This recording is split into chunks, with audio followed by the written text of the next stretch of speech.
Good evening, good evening. क्या हाल चाल?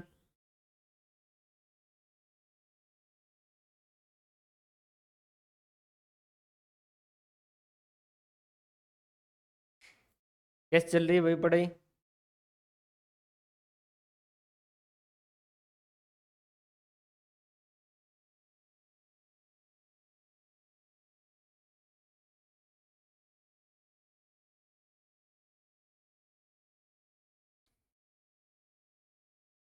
हाँ, अरे यार गए ही नहीं। वो तो वापस सावन चल ही रहा है, बहुत ज्यादा ही हो गए हैं। क्या हाल चाल है बाकी भाई? पढ़ाई वढ़ाई सही चल रही है?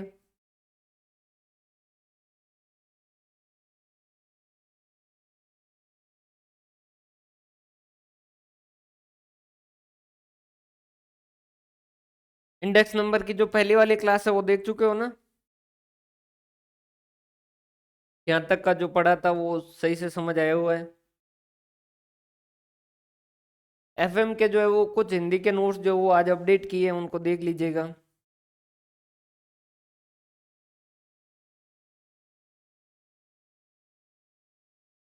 करें शुरू?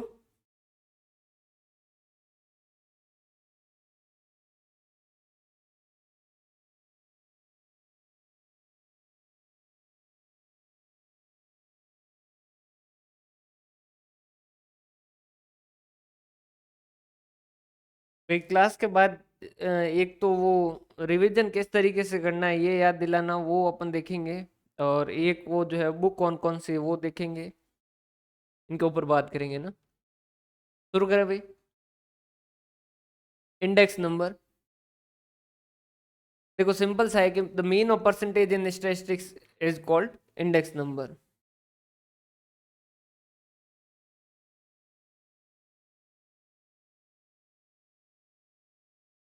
अभी अभी देख लेंगे, सारे आ जाएंगे। एक बार सारा ही जो है वो इसमें रिवीजन हो जाएगा। चैन लिंक और वो सारे के सारे। क्लियर है? शुरू करें? एक बार पढ़ लेते हैं इसको। वैसे सिंपल ही है, इसके अंदर जो है जैसे ज्यादा क्वेश्चन आने जैसी चीजें इसके अंदर है नहीं, क्योंकि बड़े क्वेश्चन बनते हैं या तो बनने दो। हाँ नहीं, कोई जरूरी नहीं है, बुक्स की तो कोई जरूरत नहीं है, सारे नोट्स जो है वो उसमें सफिशिएंट है।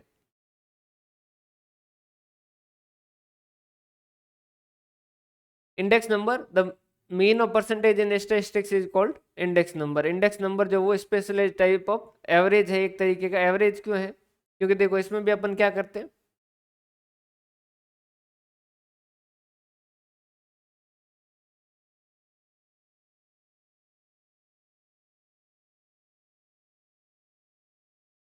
क्योंकि अपन इसमें भी क्या करते हैं, जैसे 100, 110, 120, 130 और ये इस तरीके से क्या करते हैं, इनको समझने के लिए जो है वो वैल्यू जो वो आसान करवाते हैं। और उसके बाद में ध्यान रखिएगा, ये जो फर्स्ट जो है वो कुरली करके जो था, उसने जो वो 1964 के अंदर इसको दिया था इसको।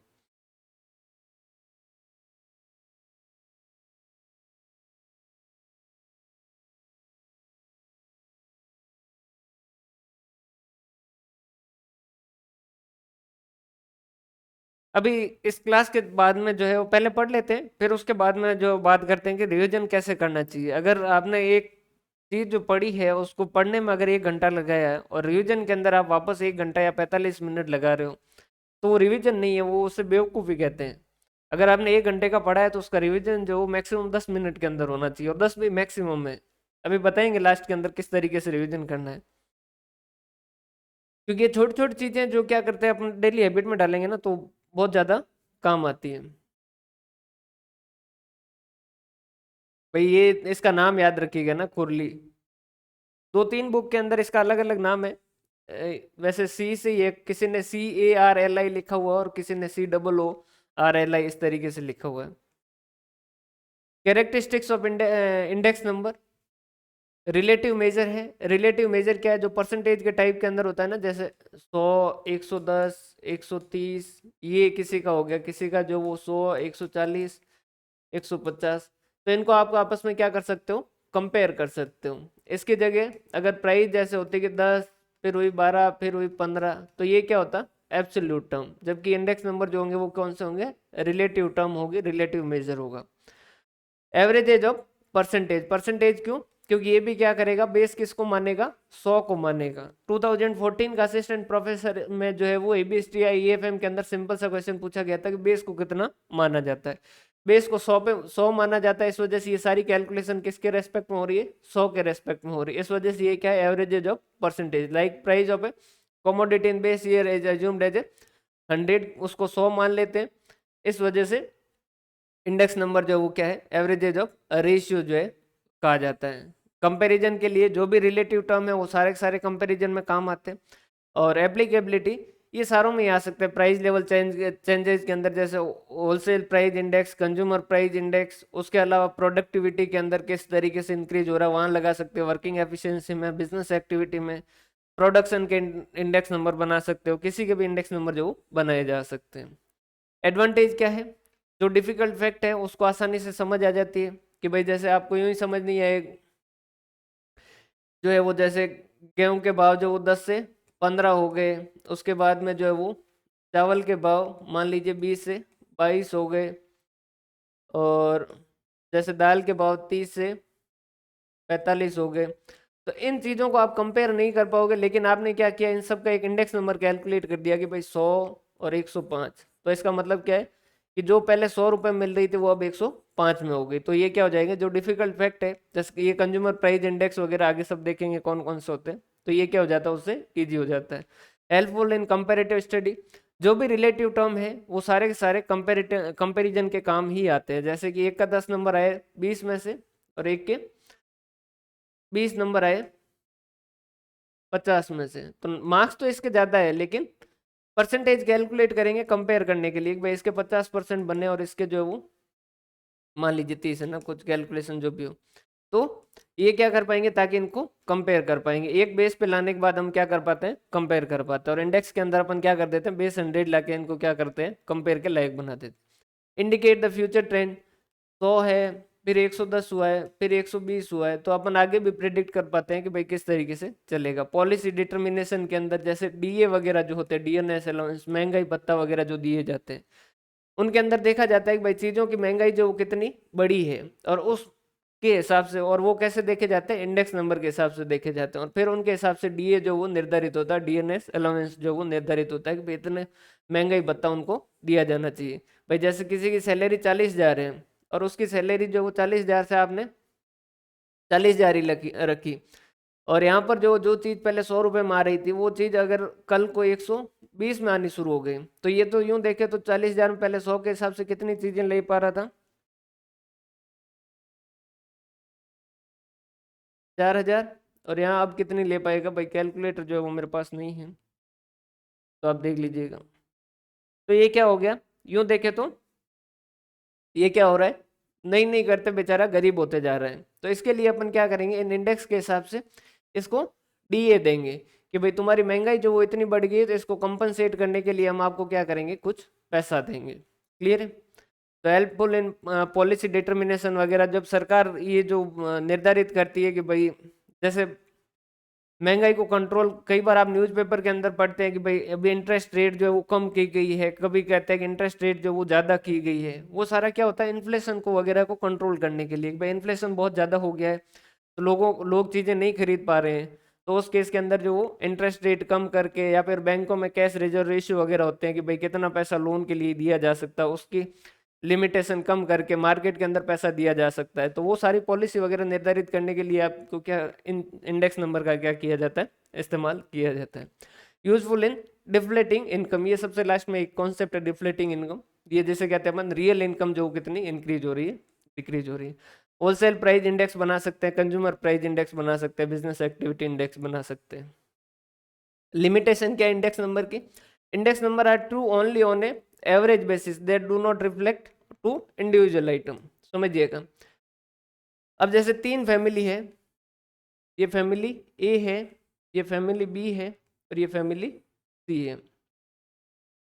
इस फैमिली के अंदर मान लीजिए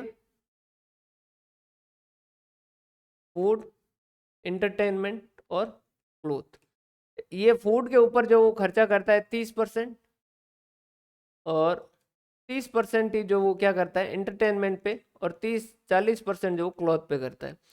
ये जो है फूड पे करता है मान लीजिए 10, एंटरटेनमेंट पे करता है 40, और क्लॉथ पे करता है 50। और ये जो है ये जैसे फूड के ऊपर करता है 20, और ये भी 20, और 60 जो है वो इस पे। अब प्राइस रिलेटिव या फिर जो भी इंडेक्स नंबर वगैरह जब कैलकुलेट करेंगे ना, तो हम क्या करेंगे, जैसे कंज्यूमर का इंडेक्स नंबर कैलकुलेट करें, तो कंज्यूमर का इंडेक्स नंबर कैलकुलेट करेंगे तो उस कंज्यूमर से रिलेटेड कुछ बेसिक चीज़ें लेंगे, कुछ फूड के आइटम ले लिए, कुछ एंटरटेनमेंट के ले लिए, कुछ क्लोथ के ले लिए, कुछ और उनके जो भी खर्चे होते हैं, और उसके हिसाब से क्या करेंगे इंडेक्स नंबर जो वो कैलकुलेट करेंगे, जबकि एक्चुअल पैटर्न जो कुछ अलग भी हो सकता है। तो ये क्या लिए जाते हैं, एवरेज के हिसाब से लिए जाते हैं। तो ये एवरेज के हिसाब से तो सही है, लेकिन एग्जैक्ट इंडिविजुअल आइटम के हिसाब से सही नहीं है। या फिर यूं समझ लीजिए, जैसे इन सब का एवरेज लेके आपने क्या कर दिया कि भाई 5 kg जो है वो फूड, और 2 जोड़ी कपड़े, और बाकी जो है वो, और जैसे एंटरटेनमेंट के लिए मान लीजिए एक मूवी, ये इस तरीके के जो है वो आपने क्या किए, इन सबको प्राइजेज लेके आपने क्या किए इंडेक्स नंबर कैलकुलेट कर दिए। और इंडेक्स नंबर आ गए 100 से 110 हो गए कि भाई चीज़ें जो वो 100 से 110 हुई है। गुड इवनिंग जी। लेकिन हो सकता है कि इसमें से कोई चीज़ जो वो ज़्यादा महंगी हुई है और कोई चीज़ जो वो कम महंगी हुई हो, जैसे मूवी टिकट के जो वो 200 से 400 हो गए, तो यूं देखे तो इसके अंदर तो परसेंटेज कितना चेंज हुआ है, 100% हुआ है। तो इंडेक्स नंबर के हिसाब से तो ये 100 से 200 हुआ है, लेकिन कुछ चीज़ों में कम महंगाई आई है, और जिस वजह से ये इंडेक्स बताएगा, जो बताएगा किस तरीके का, ओवरऑल बताएगा, एवरेज बताएगा, इंडिविजुअल आइटम का नहीं बताएगा। Lack of absolute purity construct on the basis of sample taken from the universe. अब जैसे कंज्यूमर इंडेक्स कैलकुलेट करना है, तो एक फैमिली जो है या एक कंज्यूमर जो कंज्यूम करता है वो सारी चीज़ें नहीं लेंगे। समझ आ रही बात, कि भाई जैसे खाने में भी लेंगे तो चावल भी लेगा, पोहे भी लेगा, दाल भी लेगा, सब्जी भी लेगा, और पेट्रोल के प्राइस, डीजल के प्राइस, कपड़े, और क्या होता है, दूध, चाय, पानी, सिगरेट वगैरह, जो जो XYZ, ठीक है, वो सारी की सारी के प्राइजेज उसको लेनी चाहिए। लेकिन क्या वो सबके लेगा क्या, नहीं, वो उसमें से क्या करेगा, जैसे एक उसने गेहूं ले लिया, एक चावल ले लिया, और एक जो पेट्रोल ले लिया, और उसके हिसाब से क्या कर लेगा वो इंडेक्स नंबर कैलकुलेट कर लेगा। तो वो सारी यूनिवर्स को पूरी को नहीं ले भी नहीं सकता, पॉसिबल भी नहीं है। तो हम क्या करते हैं, ये एब्सोल्यूट प्योरिटी इसके अंदर नहीं होती है, एवरेज बेसिस पे ही होती है। सिंपल थ्योरी है, वैसे आप ये यूं ही पढ़ोगे तो भी समझ आ जाएगी इसमें। Different in object and method. अब जैसे ऑब्जेक्ट के हिसाब से डिफाइन होगा कि इंडेक्स नंबर कैसे होगा। जैसे आप एक एम्प्लॉय के लिए इंडेक्स नंबर के, जैसे एक नॉर्मल जो है,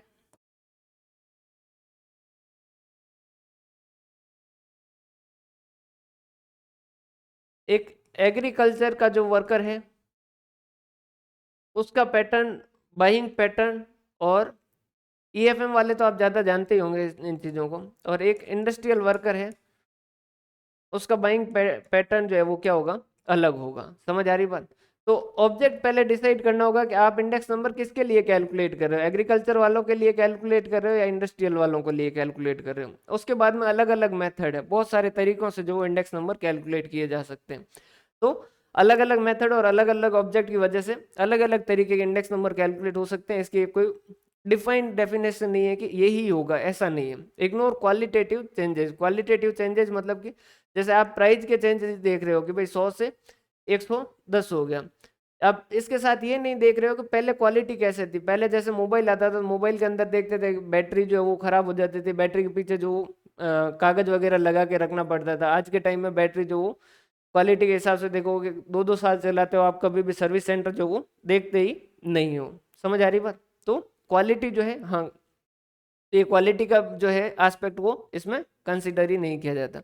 बाकी लिमिटेशंस ऑफ एवरेज इंडेक्स में क्या करते हैं अपन, एवरेज कैल जो है वो यूज करते हैं। अब अर्थमेटिक एवरेज यूज करोगे तो अर्थमेटिक एवरेज की जो है, अर्थमेटिक मीन की एक कमी होती है, को एक्सट्रीम वैल्यू को क्या करता है, ज़्यादा तवज्जो देता है। तो वो कमी इस इंडेक्स नंबर में भी आ जाएगी। जियोमेट्रिक मीन के अंदर बात करें तो जियोमेट्रिक मीन की कैलकुलेशन हार्ड होती है, तो जियोमेट्रिक मीन को यूज करके अगर इंडेक्स नंबर कैलकुलेट करोगे तो वो कैलकुलेशन उसकी हार्ड हो जाएगी। ठीक है। मीडियन जो है वो क्या होता है, मीडियन जो है वो एक पोजिशनल एवरेज है, तो वो पोजीशन के हिसाब से बताएगा, उसके लेफ्ट साइड और राइट साइड की जो वैल्यू है उसका कोई इम्पैक्ट नहीं आएगा। नॉर्मल इन तीन को ही करते हैं, इन तीनों को देख भी लेते हैं। यहाँ देखो,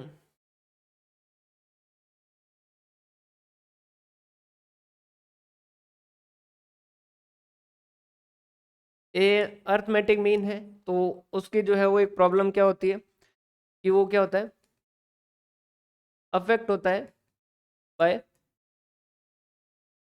एक्सट्रीम वैल्यू। एक्सट्रीम वैल्यू से ज़्यादा अफेक्ट होता है। जैसे कि एक दो फैमिली है, 10,000 और 12,000 इनकी मंथली इनकम है, तो आपने एवरेज कैलकुलेट किया 11,000। एक फैमिली और आ गई इनकी सोसाइटी में रहने की, और जिनकी जो है एवरेज इनकम जो है 1 लाख, तो कितना हो गया, 1,22,000। 1,22,000 डिवाइड बाई 3 करोगे तो हम्म, लगभग 46,666 या ऐसा कुछ आएगा, है ना। तो एक एक्सट्रीम वैल्यू ने क्या कर दिया, एवरेज को पूरी तरीके से चेंज कर दिया। तो ये अर्थमेटिक मीन की प्रॉब्लम होती है। वैसा वैसा इंडेक्स नंबर के अंदर अगर आप अर्थमेटिक मीन यूज करोगे तो एक इंडेक्स नंबर बहुत ज्यादा बड़ी वैल्यू वाला आएगा तो वो क्या कर देगा, पूरे इंडेक्स को बढ़ा देगा, या बहुत कम वैल्यू वाला आएगा तो वो पूरी वैल्यू को क्या कर देगा, कम कर देगा। आप जियोमेट्रिक मीन इस्तेमाल कर सकते हो। जियोमेट्रिक मीन जो वो क्या है, कैलकुलेशन के हिसाब से बेस्ट है। कैलकुलेशन के हिसाब से बेस्ट है अगर रेशियो का केस है तो। भाई आपके सिलेबस में चाहे है या नहीं है, हाँ वो 40,666 है। आपके सिलेबस में चाहे नहीं लिखा हो, लेकिन मेजर्स ऑफ सेंट्रल टेंडेंसी और मेजर्स ऑफ डिस्पर्सन के क्लासेज जो है वो देख लीजिएगा, क्योंकि उनसे क्वेश्चन पूछे गए हैं, चाहे लिखा गया नहीं है फिर भी पूछे गए हैं। और उसके अलावा ये चीज़ें जो है कॉन्सेप्ट ये भी अच्छे से समझ आएंगे, वो सारी चीज़ें पढ़ोगे तो।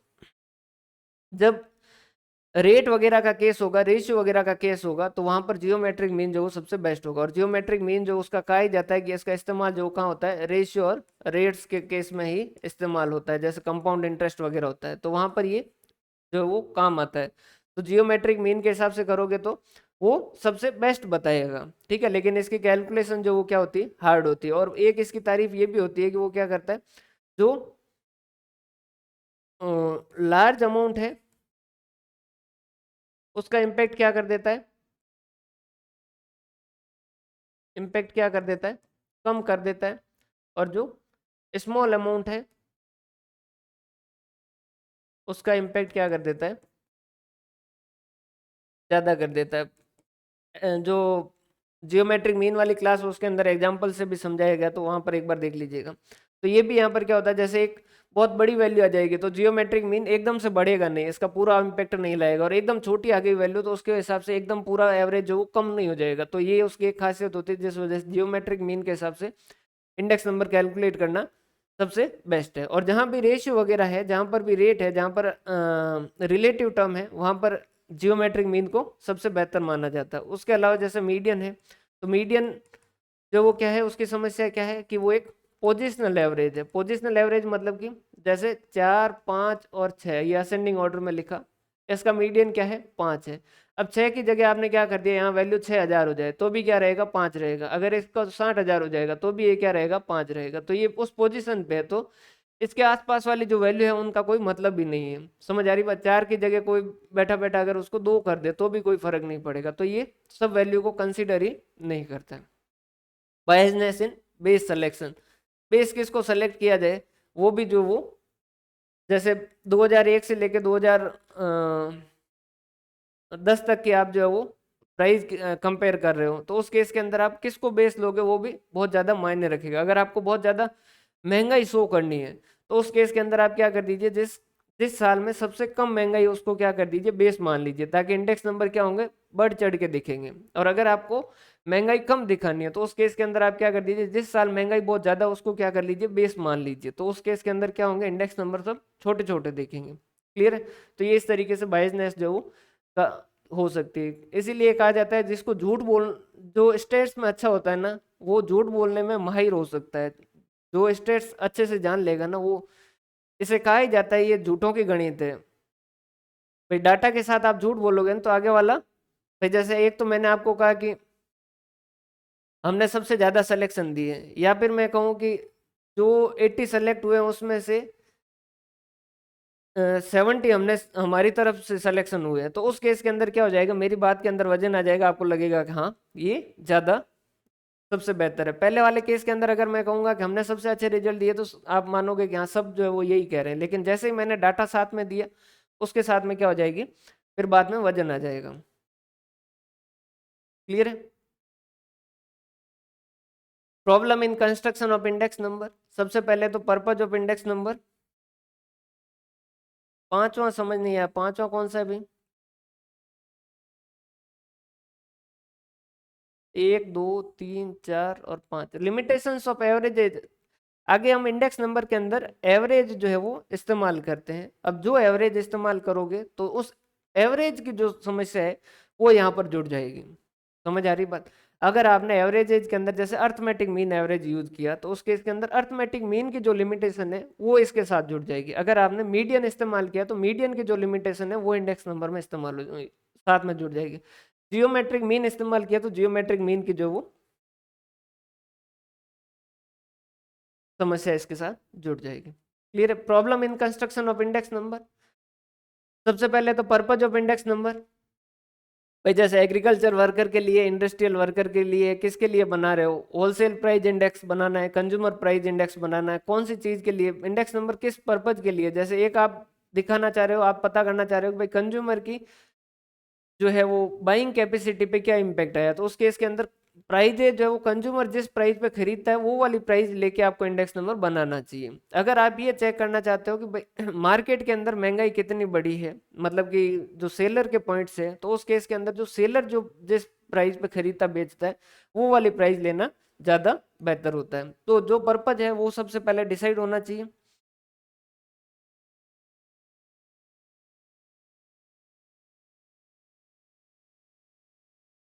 वैल्यू,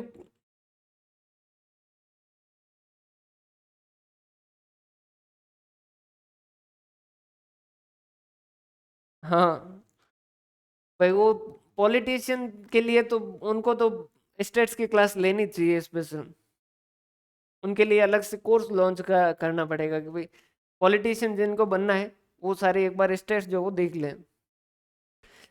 जिसे कहा जाता है डिस्ट्रक्शन ऑफ स्टेट्स, स्टेट्स जो है उसका इस्तेमाल करके इस तरीके की बातें की जा सकती है, क्योंकि बात जब बात के साथ डाटा आ जाता है ना, तो उस बात का इम्पैक्ट जो वो ज्यादा हो जाता है।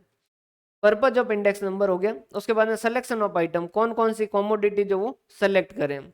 ऐसी कॉमोडिटी सेलेक्ट कीजिएगा जो रिप्रेजेंटेटिव हो एंड पॉपुलर हो। जैसे आप कंज्यूमर के जो वो बाइंग पैटर्न पे देख रहे हो, और उसके अंदर आपने गेहूं की बजाय जो है वो जौ के प्राइजेज जो वो लिए, तो जौ आज के टाइम के अंदर बहुत कम लोग जो कंज्यूम करते हैं। क्लियर है? या फिर केरला के अंदर आप कैलकुलेट कर रहे हो और वहां पर आपने गेहूं की जगह आपने बाजरे की प्राइजेज जो वो कंसिडर की। या फिर यहाँ पर जो अपन ने राजस्थान में, राजस्थान के लोगों के लिए आप कैलकुलेट कर रहे हो और आपने चावल के प्राइजेज जो वो इस्तेमाल किए, तो चावल जो है वो अपने यहाँ पर इतना ज्यादा इस्तेमाल नहीं करते। पॉपुलर होनी चाहिए, इजी आइडेंटिफाइबल होनी चाहिए, स्टैंडर्ड होनी चाहिए, होमोजेनियस होनी चाहिए, एक जैसी होनी चाहिए, क्वालिटी के हिसाब से एक स्पेसिफाइड क्वालिटी की होनी चाहिए।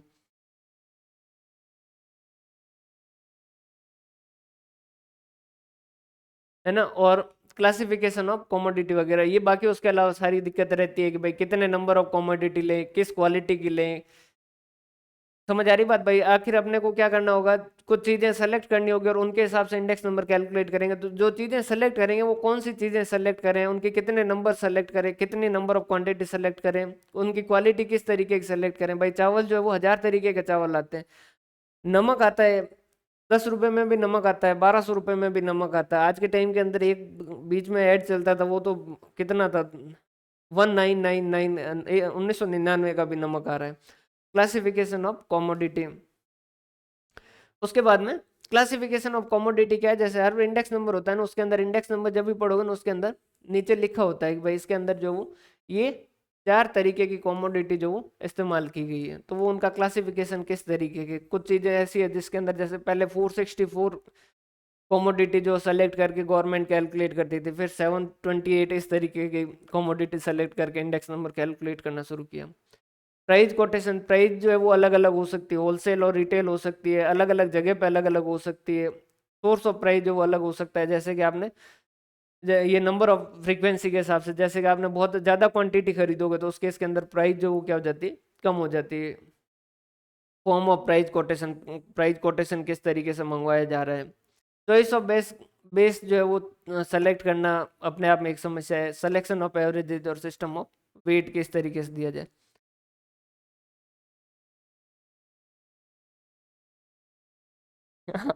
हो सकता है भाई, हो सकता है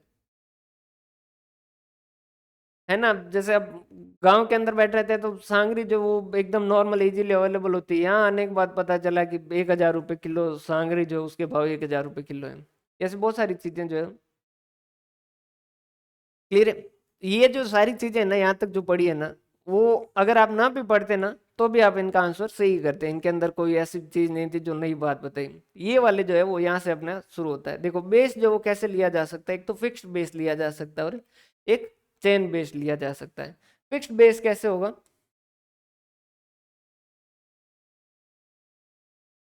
फिक्स्ड बेस के अंदर क्या होगा, या तो 1 ईयर बेस ले सकते हैं या फिर एवरेज पीरियड बेस ले सकते हैं। चेन बेस्ड जो वो एक अलग मेथड है, उसको अपन आगे पूरा देखेंगे। फिर उसके बाद में आता है आपका इंडेक्स नंबर जो वो अनवेटेड या सिंपल इंडेक्स नंबर बन सकते हैं या फिर वेटेड इंडेक्स नंबर जो बन सकते हैं।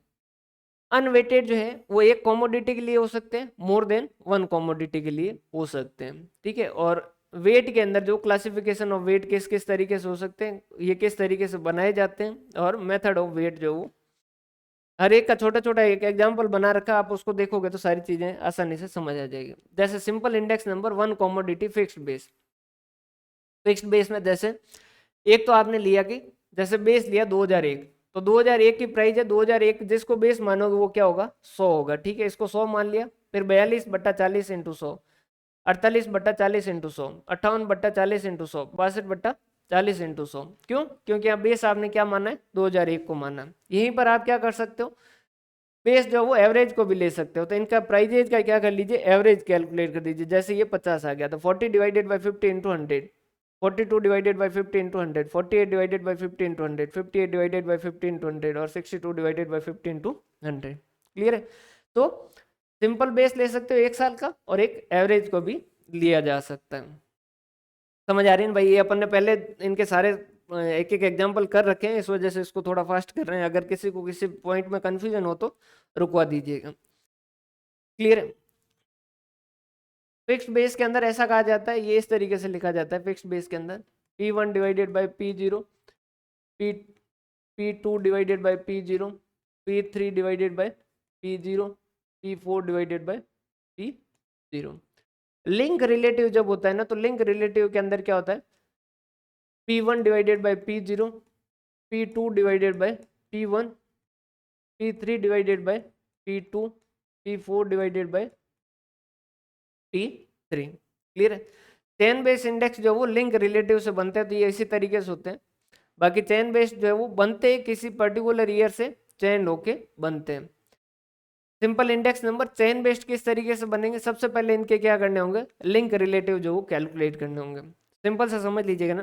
देखो 2001 जैसे 40 है, 2002 जो वो 42 है, तो 2001 को तो क्या हो गया 100 मानना है। पहले साल का लिंक रिलेटिव हो चाहे चेन रिलेटिव हो, हमेशा क्या होंगे 100 ही होंगे। फिर उसके बाद में 2002 में कैसे कैलकुलेट करोगे, 2002 की प्राइस डिवाइडेड बाय 2001 की प्राइस इंटू 100। 2003 में कैसे कैलकुलेट करोगे, 2002 की प्राइस डिवाइडेड बाय 2001 की प्राइस इंटू 100। 2004 में 2004 की प्राइस डिवाइडेड बाय 2003 की प्राइस इंटू 100। जो लिंक का मतलब क्या है कि यहाँ कोई बेस जो फिक्स नहीं है, हर साल जो है पीछे वाले साल से लिंक किया जाएगा। हाँ, फिक्स्ड को चेन भी बोल सकते हैं, फिक्स्ड को चेन भी बोल सकते हैं। अब इसमें ऐसा है कि जैसे 2-3 बुक है, ये जो कॉलेज एज के अंदर जो बुक्स है ना, उनके अंदर उन्होंने क्या किया है, चेन और इस लिंक के अंदर चेन बेस्ड और फिक्स्ड बेस के अंदर उन्होंने फर्क बताया। बाकी एक्चुअल में कैलकुलेट करोगे ना, आप इसका फिक्स्ड बेस कैलकुलेट करो चाहे चेन बेस्ड कैलकुलेट करो, आपका आंसर जो वो सेम आएगा। ठीक है। लेकिन अपन ने जो है वो, क्योंकि आरपीएससी के पास जब वो क्वेश्चन बनाएगी तो उसके पास यही बुकें रहेगी कॉलेज की, इस वजह से चेन इंडेक्स जो है वो आपको समझने के लिए आपको पता आएगा कि भाई आप इसको कैलकुलेट करोगे अगर, तो ये यही आएगा 105 ही आएगा, चाहे आप इसको ऐसे कैलकुलेट करो। भाई फिक्स्ड बेस के अंदर कैसे कैलकुलेट करोगे, 42/40 इंटू 100, 48/40 इंटू 100, तो ये 120 ही आएगा। 58 डिवाइडेड बाय 40 इंटू 100 और 62 डिवाइडेड बाय 40 इंटू 100। तो आंसर यही आएंगे, आंसर जो वो यही आएंगे। लेकिन इन बुक्स के अंदर जो वो चेन बेस्ड लिखा है और फिर चेन बेस्ड और फिक्स बेस के अंदर डिफरेंस लिखा है, तो अपने को इनसे बहस नहीं करनी है। अपने को चेन बेस्ड और फिक्स बेस के अंदर जो डिफरेंस लिखा है वो डिफरेंस वैसा वैसा याद भी करना है। अब क्योंकि इन 3-4 कॉलेज की बुक्स के अंदर ये लिखा गया है और तीनों 2-3 जो बुक है तीनों में इसी तरीके से लिखा है, इस वजह से। वैसे वो 3 बुक जो है वो 3-4 बुक जो है वो देखने में 3-4 बुक है, बाकी उनकी लैंग्वेज और वो सारी की सारी एक जैसी है, एक दूसरे से थोड़ी थोड़ी क्या 60-70% कॉपी मारी हुई है। क्लियर है? तो ये जो है वो इस तरीके से लिंक रिलेटिव कैलकुलेट करेंगे। और चेन बेस्ड इंडेक्स किस तरीके से कैलकुलेट करते हैं, पहले साल का तो यही हो जाएगा 100, फिर क्या होता है ये इस तरीके से करंट ईयर का जो लिंक रिलेटिव, प्रीवियस ईयर का चेन इंडेक्स, इनको मल्टीप्लाई करके डिवाइड बाय 100, फिर जो वो क्या हो जाएगा ये इस तरीके से इन दोनों को मल्टीप्लाई और इन दोनों को मल्टीप्लाई और ये 100। तो 114 into 105 divided by 100, 121 into 120 divided by 100, 107 into 145 divided by 100।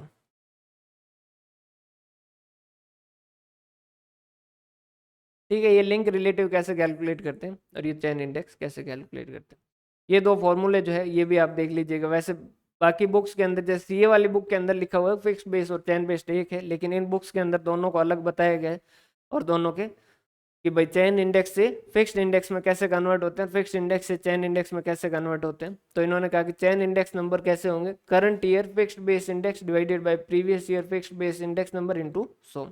भाई ये जो इस साल का फिक्स्ड बेस का इंडेक्स नंबर है और प्रीवियस ईयर का fixed base index number into 100। अब करंट ईयर का fixed base index number calculate करना है तो क्या हो जाएगा, chain base index number into ये डिवाइड में ये क्या हो जाएगा इसके मल्टीप्लाई में हो जाएगा, और ये जो यहाँ मल्टीप्लाई 100 है वो इसके क्या हो जाएगा डिवाइड के अंदर चला जाएगा। तो current year fixed base index क्या हो जाएगा, chain index number into previous year fixed base index number और ये 100 इसके डिवाइड में चला जाएगा। तो ये इस तरीके से फॉर्मूला बन जाएगी। ये वाला एक जो है, अब ये गलत है सही है जो भी है इसको याद कर लीजिएगा ना, तो आरपीएससी पूछेगा तो उसके लिए यही आंसर है। ठीक है ना? उसके बाद में index for more than one commodity, देखो इनका कॉन्सेप्ट समझ लीजिएगा क्योंकि ज़्यादा इनके इंडेक्स नंबर के इतने बड़े क्वेश्चन जो वो एमसीक्यू में बन नहीं सकते। सिंपल एग्रीगेटिव में क्या करेंगे, जो प्राइजेज है उनका क्या करेंगे सिंपल टोटल करेंगे और फिर उसके हिसाब से इंडेक्स कैलकुलेट करेंगे। जैसे ये 20 हो गया, इसका 30 हो गया, इसका 33 हो गया, इसका 35 हो गया, तो ये वन कॉमोडिटी जैसे ही हो गया 20, 30, 33 और 35। तो ये 20 को 100 मान लिया, 30/20, 33/20 और 35/20। और मोर देन वन है simple average of price relative. Price relative word जब भी आएगा ना, ये प्राइस रिलेटिव जब भी आएगा ना, तो इस केस के अंदर क्या करना है, रिलेटिव का मतलब क्या है, दो टर्म होती है एब्सोल्यूट और रिलेटिव। तो एब्सोल्यूट के अंदर क्या हो रहा है, यहाँ पर जैसे देखोगे तो ये महंगी जो कॉमोडिटी है उसका इम्पैक्ट ज्यादा रहेगा हमेशा ही, क्योंकि 20 में से 50% तो ये इन दोनों का मिला के बेचारों 50% है। तो ये इंडेक्स नंबर में इसका बोलबाला ज्यादा होगा। तो इसको खत्म करने के लिए कि भाई तीनों कॉमोडिटी का इम्पैक्ट बराबर है, इसके लिए अपन क्या करते हैं, प्राइस के इन प्राइजेज का रिलेटिव टर्म कैलकुलेट कर लेते हैं। समझ आ रही बात? इस वजह से इसका नाम क्या है, simple averages of price relative. जो प्राइस है उनका रिलेटिव टर्म कैलकुलेट कर दो। हमने कहा कैसे, तो उन्होंने कहा जो ये 2 है, ये 8 है, ये 10 है, इन सबको क्या कर लो 100 कर लो। क्लियर है? फिर इनका इंडिविजुअल जो प्राइस रिलेटिव कैलकुलेट करो। हमने कहा ठीक, 2 से 3 हुआ मतलब कि 100 से कितना हो जाएगा 150 हो जाएगा। 2 से 5 हुआ मतलब कि 100 से कितना हो जाएगा 250 हो जाएगा। 2 से 5 हुआ मतलब कि 100 से कितना हो जाएगा 250 हो जाएगा। ये हो गए इनके price relative,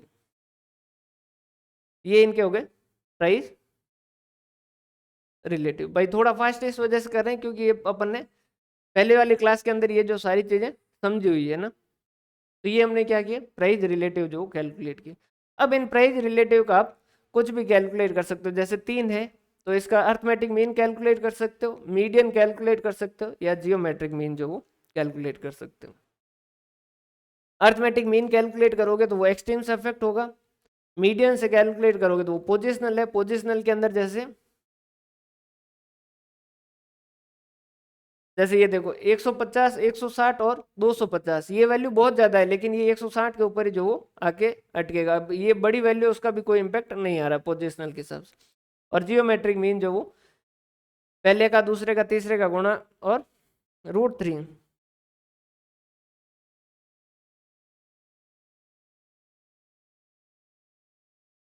simple price relative की फिक्स के तरीके से ही किया जाता है, बाकी इसको अगर आप चाहो तो जैसे फिक्स के हिसाब से किया जा सकता है, एवरेज के हिसाब से किया जा सकता है। समझ आ रही बात? बस ये है कि सिंपल प्राइस रिलेटिव मतलब कि पहले प्राइस रिलेटिव कैलकुलेट करने। अब ये प्राइस रिलेटिव फिक्स्ड बेस के हिसाब से भी कैलकुलेट किए जा सकते हैं, ये प्राइस रिलेटिव इनका एवरेज लेके भी कैलकुलेट किए जा सकते हैं। समझ आ रही बात? हाँ किया जा सकता है, वो जैसा क्वेश्चन कहेगा उसके हिसाब से। जहाँ एक साल को एवरेज लिया जा सकता है वहाँ एवरेज, सॉरी, जहाँ एक साल को बेस लिया जा सकता है वहाँ एवरेज को भी बेस लिया जा सकता है ना। और उस 2001 को ही ले बेस, ये भी कोई जरूरी नहीं है, 2003 को भी लिया जा सकता है।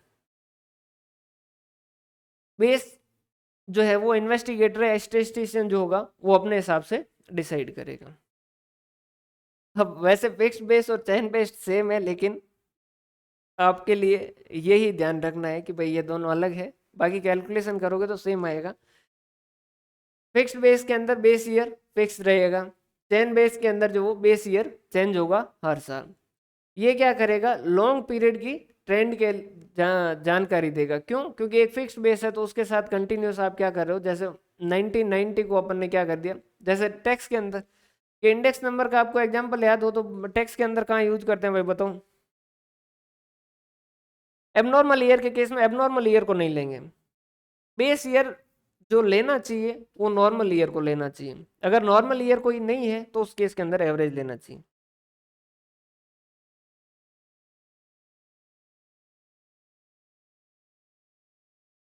सही बता रहे हो भाई, कैपिटल गेन के अंदर जो वो क्या करना होते हैं इंडेक्स नंबर, जैसे कि अभी 2000 के हिसाब से चल रहे हैं। बेस ईयर जो वो क्या रहेगा, रिमेन फिक्स रहेगा। और ये लंबे समय के स्टडी के लिए जो वो स्टडी फिक्स्ड बेस जो वो यूज होते हैं, जैसे कि 2000 वाला इंडेक्स पहले 1981 वाला चल रहा था तो वो अभी तक चल रहा था, उसके बाद में अभी उन्होंने 2000 वाला किया। तो लंबी स्टडी जब भी करनी होगी तो फिक्स्ड बेस वाला किया जाएगा। चेन बेस में फिर सर लंबी स्टडी क्यों नहीं होगी? क्योंकि इसमें हर साल बेस जो क्या होता जाएगा, चेंज होता जाएगा। सोच the changes from year two year, तो ये लंबे के लिए, लंबे पीरियड के लिए इस्तेमाल नहीं होता। इसमें कॉमोडिटी चेंज नहीं हो सकती क्योंकि कंटिन्यूस जो वो एक ही बेस है उसी से लिया जाएगा। इसमें पीछे वाले साल का इस साल से कंपैरिजन किया जा रहा है तो हर साल कॉमोडिटी जो वो चेंज की जा सकते हैं। Constructed with the help of price relative, ये जो प्राइस रिलेटिव से कंपेयर किए बनाए जाते हैं और ये लिंक रिलेटिव से बनाए जाते हैं। ठीक है भाई, ये याद कर लीजिएगा, बाकी इन दोनों में कैलकुलेशन में कोई फर्क है नहीं।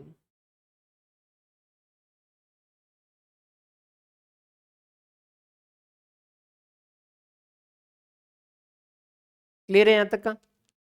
अब इसके बाद में दो छोटे छोटे टर्म है, एक तो है बेस शिफ्टिंग। अगर बेस आपको शिफ्ट करना है, बिल्कुल सिंपल सा कैलकुलेशन है, कुछ भी नहीं है। जैसे कि ये अपने इंडेक्स नंबर थे, ठीक है, 2001 को जो बेस मान के फिर अपना मन हुआ कि नहीं अपन 2004 को बेस बनाए, तो 2004 के अंदर जो क्या है, 2004 का इंडेक्स नंबर कितना है, 200 है। तो हम क्या कहेंगे, इस 200 को अगर बेस बनाना है तो इसको क्या करना होगा, 100 बनाना होगा। तो हम क्या कहेंगे, क्योंकि 200 जो है वो कितना बन जाता है, 100 बन जाता है, इस वजह से एक जो है वो कितना बनेगा, 100/200। तो इस वजह से जो 100 है वो कितना बनेगा, तो हम क्या कहेंगे, 100/200 इंटू 100।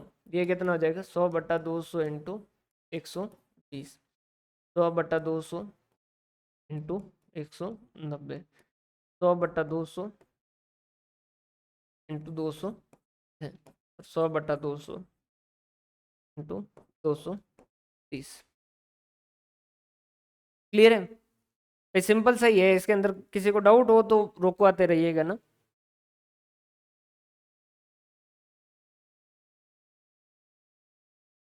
ठीक है, फॉर्मूले के हिसाब से चाहो तो याद कीजिएगा, नहीं चाहो फॉर्मूले के हिसाब से तो ये एग्जाम्पल बना के जो आप कर सकते हो। एक होता है स्प्लिसिंग। स्प्लिसिंग का मतलब क्या होता है, ये वैसे सेम वैसा का वैसा है, बेस शिफ्टिंग के जैसा जैसा है। अगर आप बेस जो क्या करो, जैसे 2000 पहले अपना जो बेस जो था, ये लिख देते हैं।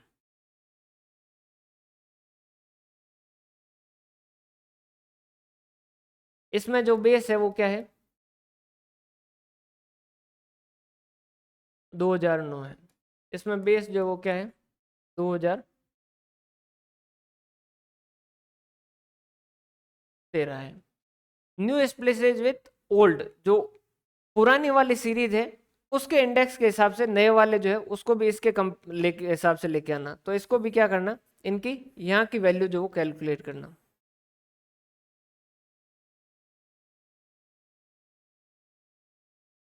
तो ये कैसे कैलकुलेट करोगे, देखो 100 की जगह कितने हैं, 200 है, तो हम क्या कहेंगे 200 डिवाइडेड बाय 100।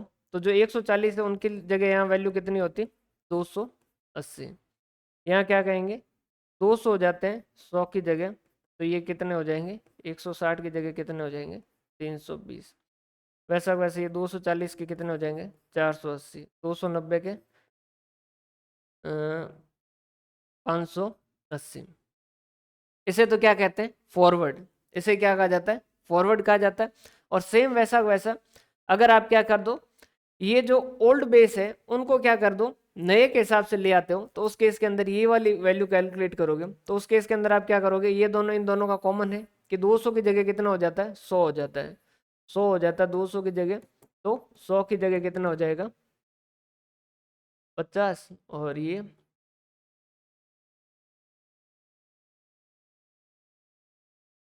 60, ये 70, ये 90।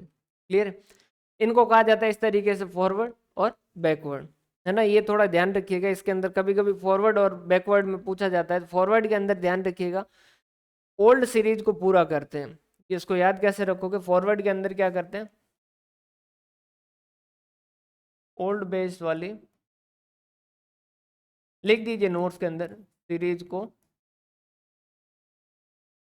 पूरा करते हैं।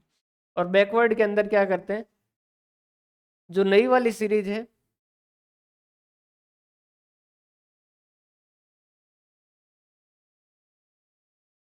नए बेस वाले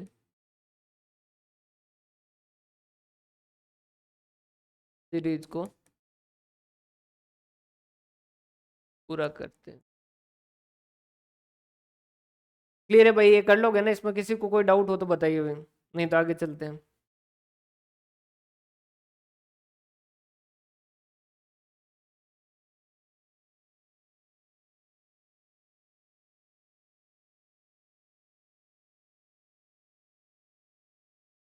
आगे बढ़े, ये सेम शिफ्टिंग के जैसा का जैसा ही है, बस इसमें ये ध्यान रखिएगा फॉरवर्ड के अंदर क्या करने करते हैं ओल्ड बेस वाली सीरीज को पूरा करते हैं, और यहाँ पर न्यू बेस वाली सीरीज को पूरा करते हैं। ये यहाँ से क्वेश्चन आने के चांसेस जो ज्यादा होते हैं, ये वेट वाला जो पोर्शन है ना, यहाँ से क्वेश्चन ज्यादा बनते हैं। देखो जब फॉरवर्ड वाली होगी, ये जब फॉरवर्ड वाली होगी तो उस केस के अंदर क्या करेंगे, यहाँ पर इसको इस तरीके से लिख दीजिए नोट्स के पास, फॉरवर्ड वाले के अंदर क्या करेंगे, देखो ओल्ड वाली ओल्ड बेस वाली सीरीज है ना वो पूरी करनी है, ये यहाँ तक हो चुकी है, और ये ओल्ड बेस वाली सीरीज को ही क्या करनी है पूरी करनी है। तो इसमें क्या किया जाता है फॉरवर्ड के अंदर ओल्ड बेस वाली सीरीज को पूरा करते हैं। जैसे फॉरवर्ड के अंदर कैलकुलेट करना है तो हम क्या कहेंगे कि भाई ये पूरा करना है, तो 100 की जगह 200, तो 140 की जगह कितना हो जाएगा 280, 160 की जगह कितना 320, 240 की जगह 480, 290 की जगह 580, 320 की जगह 640। तो ये तो क्या हो गया फॉरवर्ड, समझ आ रही बात।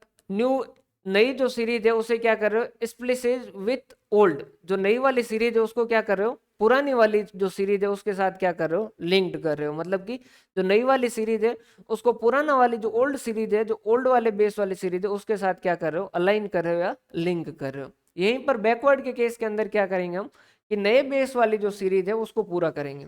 यहाँ पर क्या करेंगे, यहाँ इसको लिख दीजिए नए बेस वाली सीरीज को कंप्लीट करेंगे। ठीक है, टाइप्स ऑफ वेट, अलग अलग तरीके के वेट दिए जा सकते हैं। अभी जो है ये यहाँ तक जो पढ़ रहे थे वो सिंपल इंडेक्स नंबर पढ़ रहे थे। अब जो है वो कौन से पढ़ेंगे, वेटेड इंडेक्स नंबर। वेटेड के अंदर जो वेट किस तरीके से दिया जा सकता है, एक्सप्लिसिट और इम्प्लिसिट। कॉस्टिंग के अंदर भी दो वर्ड आते हैं, एक्सप्लिसिट कॉस्ट और इम्प्लिसिट कॉस्ट। एक्सप्लिसिट कॉस्ट को कहा जाता है आउट ऑफ पॉकेट कॉस्ट, मतलब उसके अंदर एक्चुअल में पैसा जाता है। और इम्प्लिसिट कॉस्ट के अंदर जो है वो हम मानते हैं नॉशनल, जिसके अंदर जैसे कि इस बिल्डिंग में मैं क्लास नहीं लेता तो मैं किराए पे दे देता और पैसा आ जाता, तो वो क्या होती है, इम्प्लिसिट कॉस्ट होती है। यहाँ पर क्या लिखा है, एक्सप्लिसिट और direct weight in the form of quantity और वैल्यू, जिसके अंदर क्या होगा, जो भी क्वांटिटी या वैल्यू जो होगी उसका क्या कर देंगे, जैसे प्राइस दे रखी है, प्राइस पर केजी दे रखी है, जैसे ये 10 फीट की और ये राइस की, ये 10 और ये 15, और आपने क्या कर दिया, क्वांटिटी का वेट दे दिया, जैसे कि इसके 4 kg और इसके 7 kg। तो ये क्या हो गया, एक तो इस तरीके से वेट दिया जा सकता है या फिर वैल्यू का दिया जा सकता है, जैसे कि वेट दे दिया आपने 40 और 70 का वेट दे दिया। एक तो इस तरीके से दिया जा सकता है, इसे तो क्या कहते हैं, एक्सप्लिसिट, जिसके अंदर क्या हो रहा है, एक्चुअल वेट जो वो दिया जा रहा है। इम्प्लिसिट में क्या होता है, वेट दे भी देते हैं लेकिन पता भी नहीं चलता, कैसे, जैसे हमने कहा कि फीट ए कैटेगरी के, बी कैटेगरी के, सी कैटेगरी के, और राइज ए कैटेगरी के और बी कैटेगरी के। फिर उसके बाद में तो यहाँ पर क्या हो गया, अब वीट आपने क्योंकि 3 कैटेगरी के लिए 3 कैटेगरी के वीट लिए, जैसे इसके भाव 10 है, इसके भाव 12 है, इसके भाव 15 है, तो उस केस के अंदर क्या हो गया, अपने आप से इसका क्या हो गया, वेट आ गया। आपने अलग से स्पेसिफिक वेट नहीं दिया, लेकिन क्योंकि उसके 3 टाइप की कॉमोडिटी ले ली, तो ये क्या हो गया, उसका एक तरीके से 3 वेट हो गया। इसके आपने 15 और 18, इसकी 2 टाइप की कैटेगरी के राइस लिए, इसका मतलब क्या हो गया, ये 2 का वेट आ गया। when more than one kind of commodity is included, तो यहाँ पर जो वेट ले भी लेते हैं लेकिन पता नहीं चलता, यहाँ एक्सप्लिसिट में क्या किया जाता है, एक्चुअल में वेट लिया जाता है। उसके बाद में फिक्स्ड वेट, जिसके अंदर वेट जो वो एक बार डिसाइड कर देते हैं, हर साल वही रखते हैं। और फ्लक्चुएटिंग जो है वो क्या करते हैं, time to time weight change करते हैं। आर्बिट्रेरी या अज्यूम्ड या अनरियलिस्टिक वेट, जिसमें स्टेटिस्टिशियन जो अपने हिसाब से उसने दे दिया 5, 4, 7 इस तरीके का वेट दे दिया। या फिर रियल और रेशनल, जिसमें क्या किया जाता है, वेट जो वो ऑन द रियल यूनिट या क्वांटिटी, एक्चुअल जैसे कि कितना कंज्यूम होता है उसके हिसाब से जो आपने क्या किया वेट दिया, तो वो रियल हो जाएगा। और आर्बिट्रेरी में जो स्टेटिस्टिशियन है या फिर जो भी इन्वेस्टिगेटर है उसने क्या किया, अपने हिसाब से वेट दे दिया। Weighted construction of weighted index number 2 तरीके से हो सकता है, वेटेड एग्रीगेटिव एक्सपेंडिचर मेथड, और दूसरा जो है वो आपका फैमिली बजट मेथड या weighted averages of relative method. अब रिलेटिव वर्ड जैसे ही है आपको पता होना चाहिए कि रिलेटिव का मतलब क्या करना है, वो सेम जहां पहले कर रहे थे ना वैसा वैसा कैलकुलेट करना है। समझिएगा यहाँ पर देखो, वेटेड एग्रीगेट एक्सपेंडिचर मेथड, इसके अंदर क्या है formula, P1Q0 divided by P0Q0। ये फॉर्मूला अगर आप आगे देखोगे तो मैं आपको कहूंगा कि ये जो किसका फॉर्मूला है, लेस पेयर का जो फॉर्मूला है वही जो वो इसका सिंपल वाले का फॉर्मूला है।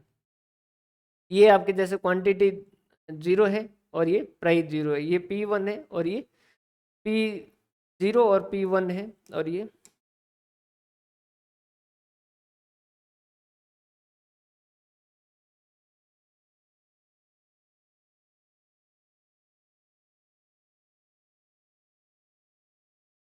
हम्म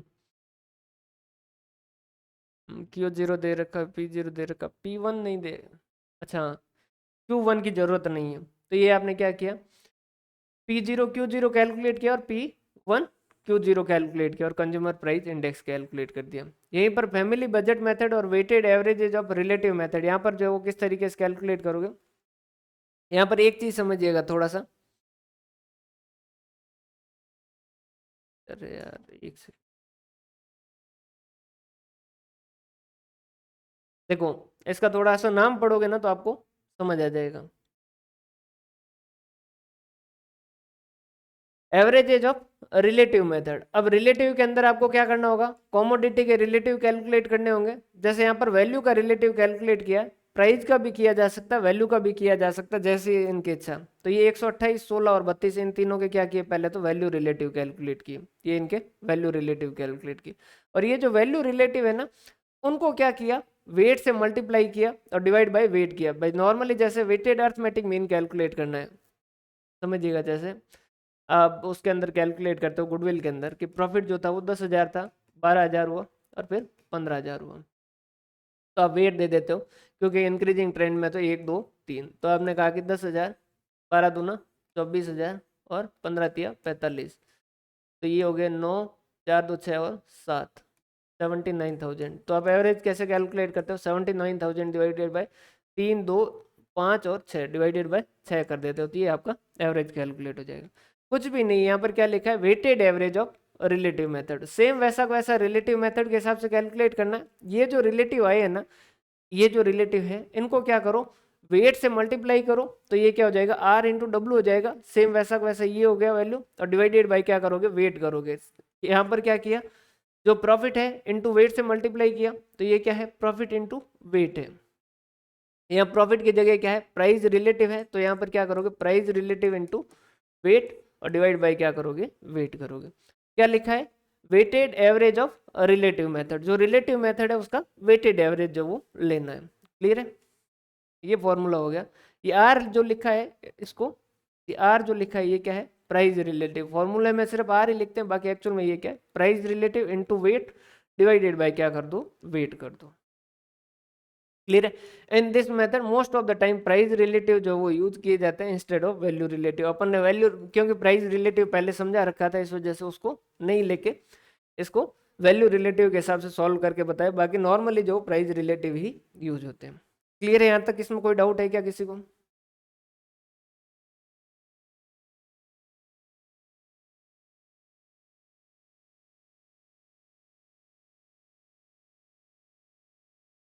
क्लियर है भाई? इसके बाद में ये मेथड आते हैं। देखो, एक भी फॉर्मूले को याद करने की जरूरत नहीं, सिंपल सा सीधा सीधा बन जाएंगे। वेट कैसे देना है, लेस पेयर ने क्या कहा, बेस ईयर का वेट दो, बेस ईयर का वेट दो, मतलब कि अगर P01 कैलकुलेट करना है, यहाँ पर एक चीज समझिएगा ना, आप थोड़ा सा इसको लिंक करोगे, अगर जैसे रिग्रेशन के अंदर जब कैलकुलेट करते हैं BXY, तो ये उसका मतलब क्या होता है, BX/Y, तो x की वैल्यू क्या है, y के हिसाब से बताते हैं। क्लियर है? यहाँ P01 का मतलब क्या है,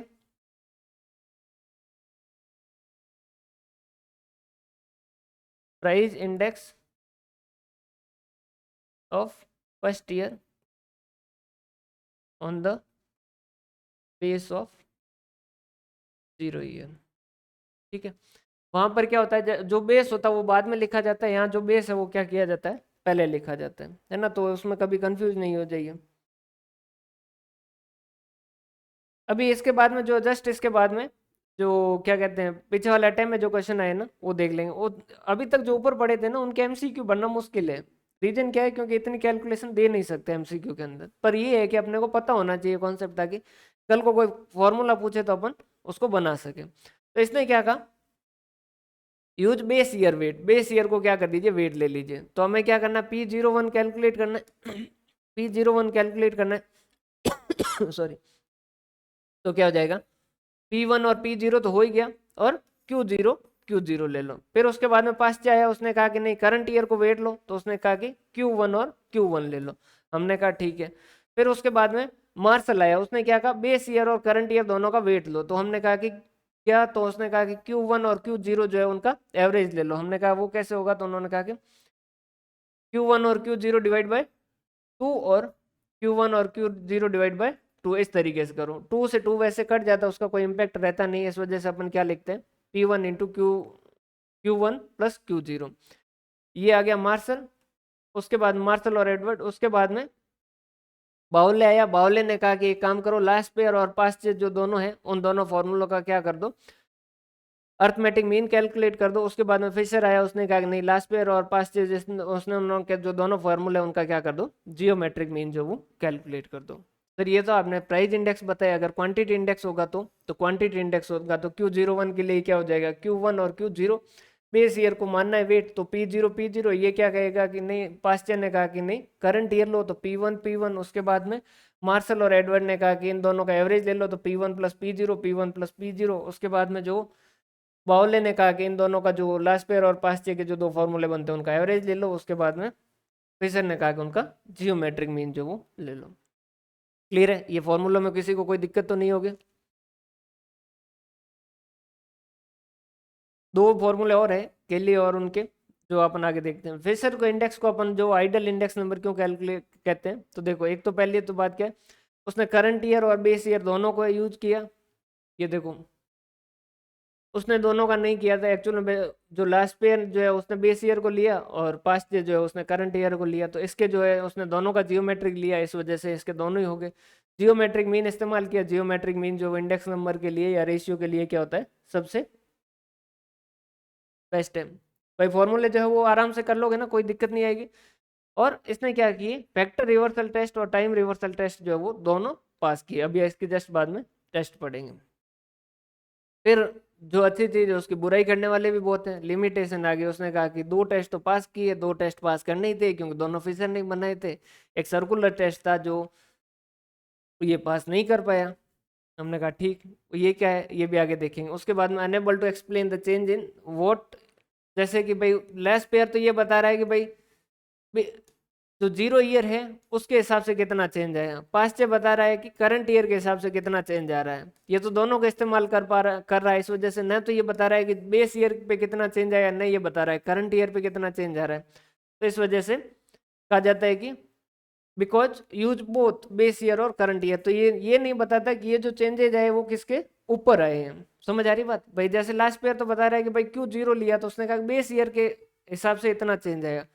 और पास्ट चेन ने करंट ईयर लिया तो उसने कहा कि करंट ईयर के हिसाब से इतना चेंज आया। इसने दोनों को लिया तो ना बेस ईयर के हिसाब से बता रहा है ना करंट ईयर के हिसाब से बता रहा है। फिर इसके बाद में कैलीज फॉर्मूला आया, और कैलीज ने क्या कहा कि क्वांटिटी कौन सी लो, स्टैंडर्ड क्वांटिटी ले लो। हमने कहा कि स्टैंडर्ड क्वांटिटी कैसे कैलकुलेट होगी, तो उन्होंने कहा कि वो आपके एग्जाम में आ नहीं सकता, इस वजह से आपको पढ़ने की जरूरत है नहीं। उसके बाद में वेल से जो है उसने एक और दिया था, उसने कहा कि क्यू जीरो रखो और फिर ये जो Q1 और P1 ये फॉर्मूला देख लीजिएगा, बाकी इसमें कुछ है नहीं। वैल्यू इंडेक्स जो क्या होता है, वैल्यू का मतलब क्या होता है, प्राइस और क्वांटिटी का मल्टीप्लीकेशन। तो क्या हो जाएगा P1 और Q1 डिवाइडेड बाई P0 और Q0, P1 divided by V0।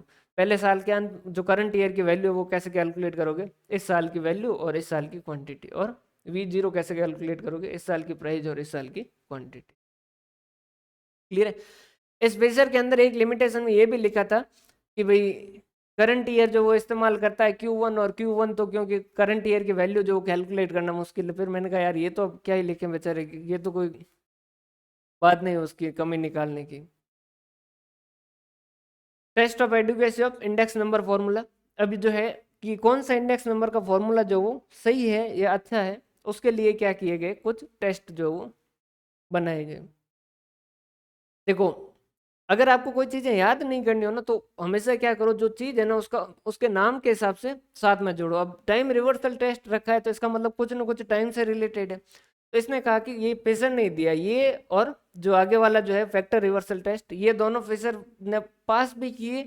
ये वाला तो क्या हुआ, फिशर ने बनाया और फिशर के साथ बहुत सारे और लोगों ने भी क्या कर दिया, ये वाला फॉर्मूला जो वो पास कर दिया। उनके हिसाब से भी जो है वो सही आ रहा था। तो फिर फिशर को लगा कि फिर ये तो मेरे वाला टेस्ट तो सब पास कर रहे हैं। फिर दूसरी बार उसने ऐसा पेपर बनाया जिसका आंसर सिर्फ उसके पास ही था, इस वजह से वो सिर्फ फिशर का ही जो वो पास हुआ। और इस वजह से फिशर ने कहा कि अब देखो बाकी तुम लोग तो सारे फेल हो गए, दो टेस्ट में से एक एक में ही पास हो रहे हो जो हो रहे हो, दूसरे वाले में सिर्फ मैं अकेला पास हो रहा हूँ, इस वजह से मेरा जो वो आइडियल है। तो फिशर ने अब जो खुद टेस्ट बनाएगा वो खुद ही पास होगा, फॉर्मुलेटेड बाय फिशर। और फॉर्मूला उसने कहा कि इस तरीके से होना चाहिए कि पॉइंट ऑफ कंपैरिजन चेंज करें ना तो कोई फर्क नहीं पड़े। मतलब कि अगर जीरो ये कि अगर फर्स्ट ईयर को बेस लेके आए, फर्स्ट ईयर को बेस ले या जीरो ईयर के बेस ले, तो इन दोनों का मल्टीप्लाई क्या होना चाहिए, एक होना चाहिए। या फिर इसको यूं कह सकते हैं, इंडेक्स नंबर जो क्या होना चाहिए, forward should be reciprocal of the backward, कि जो आगे बढ़ने वाला है वो क्या होना चाहिए, जैसे ये जो है इसका जस्ट मल्टीप्लाई करेंगे तो ये जो है आगे वाला जो है ये क्या होना चाहिए, इसका उल्टा होना चाहिए। मतलब कि P01 जो कैसे कैलकुलेट होगा, P0 डिवाइडेड बाय P1, और P10 कैसे होगा, P1 डिवाइडेड बाय P0। तो उसने कहा कि इन दोनों को मल्टीप्लाई करो, ये तो रेसिप्रोकल होने चाहिए टाइम के हिसाब से चेंज। भाई जैसे बेस ईयर जो है उसके हिसाब से आपने कैलकुलेट किया और फिर करंट ईयर के हिसाब से कैलकुलेट किया। तो क्योंकि बेस में क्या कर रहे हो, बेस ईयर को मान के करंट ईयर का बेस ईयर के हिसाब से करंट ईयर का इम्पैक्ट देख रहे हो, और फिर जो करंट ईयर को अगर बेस मानो तो करंट ईयर के हिसाब से जो बेस ईयर का इम्पैक्ट देख रहे हो। तो आपस में क्योंकि दोनों बातें उल्टी है, तो ये होने भी क्या चाहिए, रिवर्सल होने चाहिए या रेसिप्रोकल होने चाहिए। रेसिप्रोकल वर्ड का मतलब क्या होता है, उल्टा। तो उन्होंने कहा कि इन दोनों को मल्टीप्लाई करो तो क्या होना चाहिए, एक आना चाहिए। क्लियर है। तो इस वजह से इसका टाइम रिवर्सल, कि भाई टाइम जो बेस ईयर जो वो चेंज करो, जैसे आप नए पे जाओ और पुराने पे जाओ तो उसके अंदर जो क्या होना चाहिए, अल्टीमेटली वो क्या होना चाहिए, रेसिप्रोकली होना चाहिए। तो मल्टीप्लाई करो तो एक के बराबर आना चाहिए। हमने कहा ठीक। किस किस ने पास किया, ये P01 और P10 का मतलब जो देख लीजिएगा। P01 मतलब क्या, current year index based on the base year, और P10 का मतलब क्या, बेस ईयर इंडेक्स। यहाँ पर क्या होंगे आगे जिसके लिखे होंगे, ये इस तरीके से लिखा जाता है। P01 जो है, P01 जो है वो कैसे लिखा जाएगा, P1 डिवाइडेड बाय P0। तो ये जो है वो क्या है आपका बेस है। P10 जो कैसे लिखा जाएगा, P0 डिवाइडेड बाय P1। तो ये जो है वो आपका क्या हो जाएगा, बेस हो जाएगा। फिर इसके टेस्ट के हिसाब से बाकी सब ने टेस्ट दिया तो फिशर जो है वो पास हुआ। फिशर के साथ मार्शल भी पास हो गया, केली भी पास हो गया, सिंपल एग्रीगेटिव भी पास हो गया, सिंपल जियोमेट्रिक मीन भी पास हो गया, और price relative, weighted geometric mean, ये सारे के सारे पास हो गए। सब ने सेटिस्फाई कर दिया। एक बेचारा ये दो दो लेस पेयर और पास चीज जो थे वो दो ही फेल हुए। बाकी सारे जो है वो क्या हो गए, बाकी सारे पास क्यों हो गए, और ये दो फेल क्यों है, क्योंकि उन्होंने या तो इसने तो Q0 लिया और इसने क्या लिया, सिर्फ Q1 लिया। इस वजह से ये दोनों फेल हुए, बाकी सारे जो पास हो गए थे। फिर उसके बाद में उसने एक दूसरा और टेस्ट बनाया, तो ये भी फिशर नहीं बनाया, और उसने कहा कि फैक्टर रिवर्सल टेस्ट। हमने कहा फैक्टर रिवर्सल टेस्ट मतलब, तो उसने कहा देखो P01, भाई अल्टीमेटली वैल्यू जो वो कैसे बनती है, हमने कहा वैल्यू बनती है प्राइस इनटू क्वांटिटी के हिसाब से। तो उसने कहा कि वैल्यू के लिए क्या ये दो फैक्टर है, हमने कहा हाँ ये दो फैक्टर है। उन्होंने कहा कि इन दोनों फैक्टर को मल्टीप्लाई करने से वैल्यू आनी चाहिए, हमने कहा आनी चाहिए। तो उन्होंने कहा बस ये चेक कर लो आती है कि नहीं आती है, अगर नहीं आती है तो फेल है, और आती है तो भाई जैसे वैल्यू कैलकुलेट करोगे, तो वैल्यू कैलकुलेट करने के लिए आपको क्या चाहिए, दो फैक्टर चाहिए। जैसे कि पेन के भाव है 5 रुपए और 10 पेन है, तो आप क्या कहोगे कितनी वैल्यू हो गई टोटल, कि 50 रुपए। 5 रुपए इंटू 10 पेन, ठीक है। ये ऐसा होना चाहिए, ये दो फैक्टर है और इन दो फैक्टर को मल्टीप्लाई से वैल्यू आती है, हमने कहा हाँ आती है। तो उन्होंने कहा कि यही होना चाहिए, P01 इंटू Q01 जो है वो क्या होना चाहिए, V01 होना चाहिए। हमने कहा V01 कैसे कैलकुलेट करते हैं, तो हमने कहा कि V1 डिवाइडेड बाई V0। तो V1 कैसे कैलकुलेट करते हैं, तो उसने कहा P1 और Q1, और V0 कैसे कैलकुलेट करते हैं, P0 और Q0। तो उसने कहा P01 इंटू Q01 जो क्या होना चाहिए, sigma P1 Q1 divided by sigma P0 Q0। समझ आ रही है क्या ये बात आपको, क्या यहाँ तक की बात समझ आ रही है।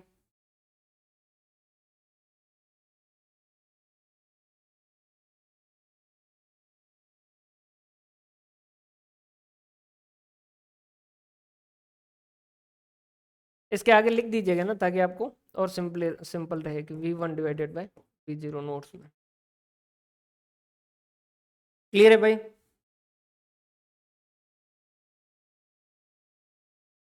क्लियर है। और उसके बाद में उसने कहा फॉर्मूला जो वो interchange of two item without giving inconsistent result, ये आपस में जो P01 और Q01 आपस में चेंज हो तो कोई फर्क नहीं पड़ना चाहिए। और फैक्टर रिवर्सल टेस्ट जो वो सिर्फ और सिर्फ फिशर ने कहा, इस वजह से इसको कहा कि फिशर जो वो आइडियल इंडेक्स नंबर है। वाह वाह वाह वाह, सबने तालियां बजाई, और इस तरीके से फिशर ने बहुत सारी वाहवाही लूटी। फिर उसके बाद में एक और टेस्ट आया, सर्कुलर टेस्ट। ये जो है टाइम रिवर्सल टेस्ट का एक्सटेंशन है। उसने कहा, इसने कहा कि तुम अभी तक जो क्या कर रहे हो, तुम कह रहे हो कि टाइम रिवर्सल को पूछा कि भाई टाइम रिवर्सल तू क्या बताता है, इस टाइम रिवर्सल को पूछा कि तू क्या बताता है। इसने कहा कि P01 इंटू P10 जो वो क्या होना चाहिए, 1 होना चाहिए। इसने कहा कि ये 2 साल ही नहीं हो और 3 साल हो, 4 साल हो, तो उस केस के अंदर, तो हमने कहा तो फिर क्या, तो उसने कहा कि जैसे P01 into P12 into P23 into P34 into P4 plus 4 साल ही है तो P40। इन सबको सबको मल्टीप्लाई करें तो क्या आना चाहिए, एक ही आना चाहिए। फैक्टर वाला अभी वापस दिखा देते हैं ना। तो इसने क्या कहा कि भाई P01, आप तो जो सिर्फ जो है क्या कर रहे हो, टाइम रिवर्सल को कहा कि तुम दो ही चीजें ले रहे हो, P01 और P10, और कह रहे हो कि इसका जो वो मल्टीप्लीकेशन जो क्या होना चाहिए, एक होना चाहिए कि भाई बेस जो आसानी से शिफ्ट हो सके। लेकिन उसने कहा कि ये तो 2 साल का नहीं, अगर जैसे बहुत लंबे समय का होगा तो वहां पर भी तो बेस शिफ्ट होना चाहिए। हमने कहा कि जैसे, तो उसने कहा कि जैसे 4 साल है तो P01 कैसे कैलकुलेट करोगे, P1 divided by P0। P12 कैसे कैलकुलेट करोगे, P2 divided by P1। P23 कैसे कैलकुलेट करोगे, P3 divided by P2। P4 divided by P3 और P0 डिवाइडेड बाई P4। और उसने कहा कि ये इन सब का मल्टीप्लाई करो तो क्या होना चाहिए आपके पास, एक ही आना चाहिए, ये एक आना चाहिए वैसे।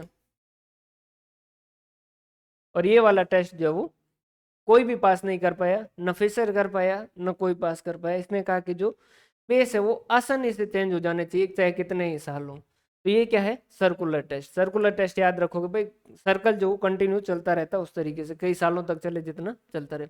वेक्टर रिवर्सल टेस्ट ने क्या कहा कि वैल्यू आप जब कैलकुलेट करते हो, देखो एक बार वापस पूरा सुन लीजिए कि वैल्यू जब कैलकुलेट करते हो तो वैल्यू के लिए दो फैक्टर चाहिए आपको, प्राइस और क्वांटिटी।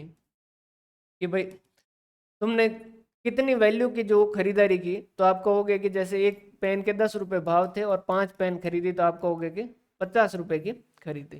ठीक है, तो इसने कहा कि सेम वैसा का वैसा ये जो फैक्टर है, इन फैक्टर को आपस में इंटरचेंज कर लो तो कोई फर्क नहीं पड़ना चाहिए। हमने कहा जैसे, तो उसने कहा जैसे आपका P01 है और Q01 है, इनको मल्टीप्लाई करो तो आपके क्या आना चाहिए, वैल्यू इंडेक्स जो वो आना चाहिए V01। हमने कहा कि अच्छा कैसे, तो उसने कहा P01 इंटू Q01 जैसे कैलकुलेट करोगे आपके जो भी फॉर्मूला उसके साथ P01 का और Q01 का जो फॉर्मूला लगाओगे, ये जब इनको मल्टीप्लाई करो तो क्या आना चाहिए, V1 डिवाइडेड बाय V0।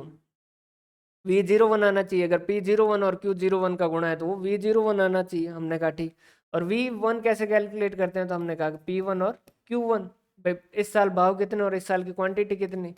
और V0 कैसे कैलकुलेट करेंगे, बेस ईयर की प्राइस कितनी और बेस ईयर की क्वांटिटी कितनी, बराबर V1 V0। ये और ये जो है किसके बराबर होना चाहिए, P01 इंटू Q0। तो ये जो है ये किसने बताया, टाइम रिवर्सल टेस्ट ने बताया, सॉरी फैक्टर रिवर्सल टेस्ट ने बताया। ये जो है सर्कुलर टेस्ट, ये टाइम रिवर्सल टेस्ट का ही एक्सटेंशन है।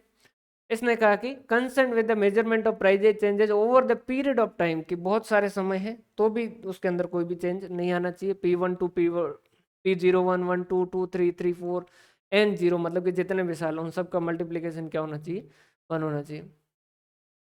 ये टेस्ट जो किसी ने पास नहीं किया सारे ही फेल हो गए।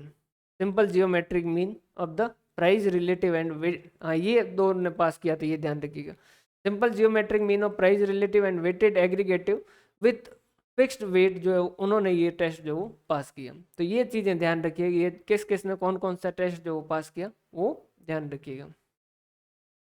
इसके बाद एक छोटा सा कॉन्सेप्ट है deflection of index number. Deflection of index number का मतलब क्या है कि भाई जैसे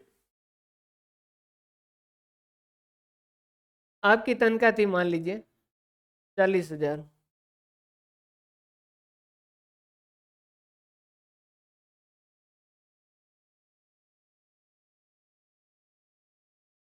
भाई कैलकुलेशन आप बताते रहिएगा ना। 40,000 थी और उसमें क्या हो रहा था, आप कोई चीज़ जो वो मान लीजिए 40,000 से आपकी, और उस वक्त मार्केट में मान लीजिए चीज़ें जो मिल रही थी वो 100 रुपये में मिल रही थी।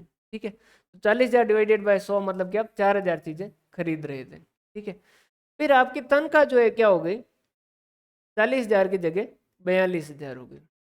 आपने कहा ठीक, अब जो है मैं चीज़ें जो वो ज़्यादा खरीद पाऊंगा।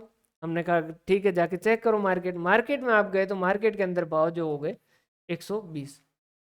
तो अब कितनी चीज़ें खरीद पाओगे भाई, कैलकुलेशन करो, 42,000 डिवाइडेड बाई 120।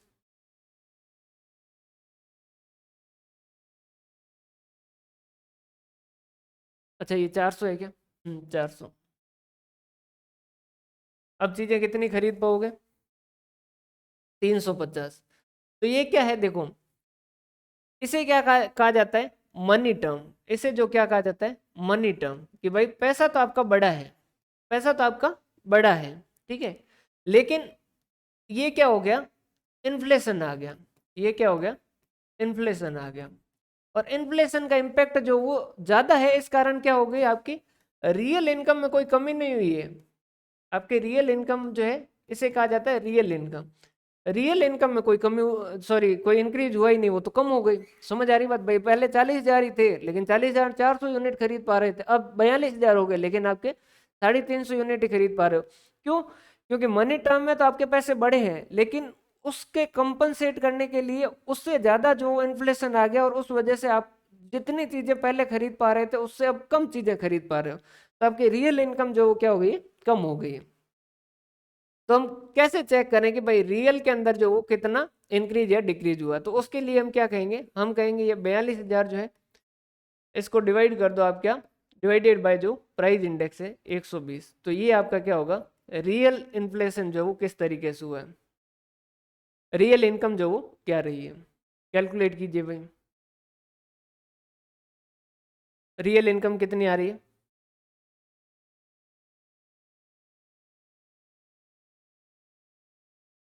42,000 डिवाइडेड बाई 120 कीजिए, कितना आ रहा है भाई?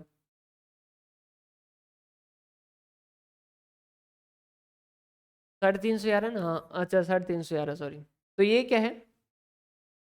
ये क्या है कि भाई रियल में कितनी क्वांटिटी जो वो खरीदी जा रही है, कितनी खरीदी जा सकती है।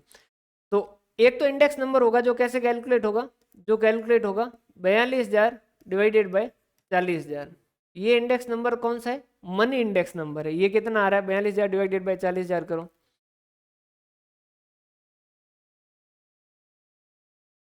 42,000 डिवाइडेड बाय 40,000,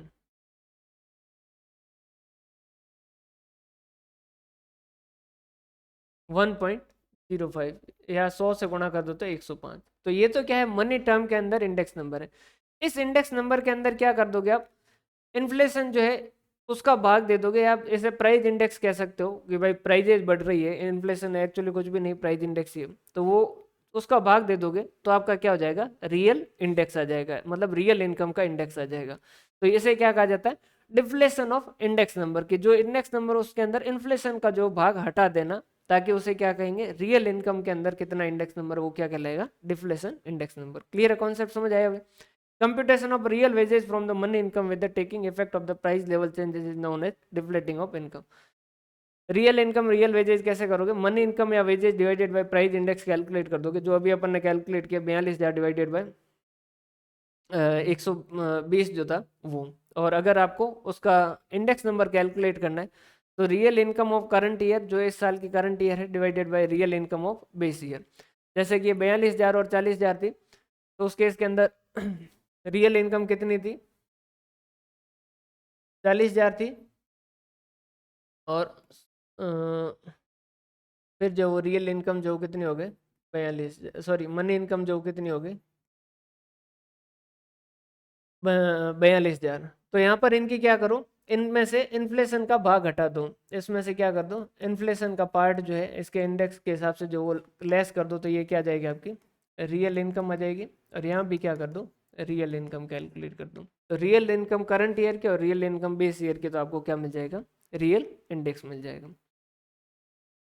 नॉर्मल इंडेक्स जैसे कैलकुलेट करते हैं वैसे ही कैलकुलेट करेंगे। रियल इनकम का करना है या डिफ्लेटेड इंडेक्स नंबर कैलकुलेट करना है, तो रियल इनकम लीजिएगा, मतलब उसमें इन्फ्लेशन का इम्पैक्ट जो हटा दीजिएगा।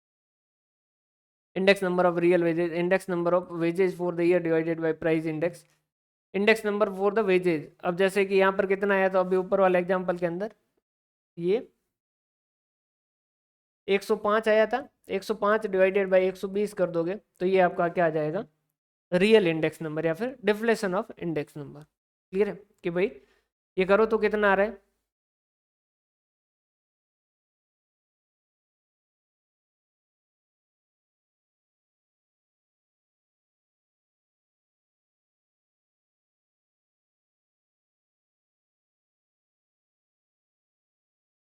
0.875 या फिर 87.5। ठीक है कि भाई जितनी पहले वैल्यू खरीद पा रहा था उसकी अब कितनी कर पाएगा, 87.5 ही जो वो खरीद पाएगा।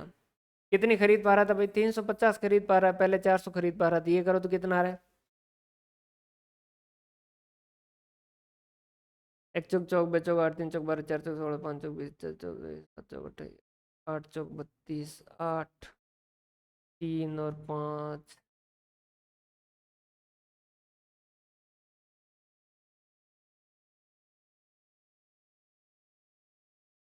88 ऐसा कुछ आ रहा है, 87 आ रहा है। क्लियर है। तो ये इसी तरीके से जो कैलकुलेशन होती है, समझ आया ना इसका कॉन्सेप्ट आपको। इसके बाद में कंज्यूमर प्राइस इंडेक्स या कॉस्ट ऑफ लिविंग इंडेक्स जिसे कहते हैं, जो कंज्यूमर के हिसाब से कैलकुलेट करते हैं, जिसके हिसाब से डीए वगैरह जो है वो कैलकुलेशन होती है वो। The index number constructed for determining the effect of rise and fall in the prices, जो कंज्यूमर की, सॉरी, जो प्राइजेज चेंज हुई है उसकी वजह से कंज्यूमर पे क्या इम्पैक्ट आ रहा है उसको चेक करने के लिए अपन क्या करते हैं, कॉस्ट ऑफ लिविंग इंडेक्स। कुछ भी नहीं, जो कंज्यूमर नॉर्मली जो गुड्स यूज करते हैं ना, उनमें से कुछ जो वो कमोडिटी अपन सेलेक्ट कर लेते हैं, उनके जो प्राइस के हिसाब से उनका इंडेक्स बना देते हैं, और वो जो हमारा क्या हो जाएगा, cost of living index normally जो इस्तेमाल होती है वो। अब इसके बाद में इसके क्वेश्चन जो है वो देख लेते हैं। इंडेक्स नंबर के कहाँ है, ये शायद क्वेश्चन है।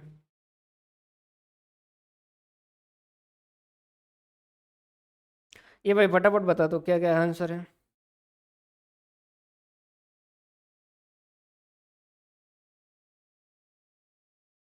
पहले का आंसर बताओ भाई।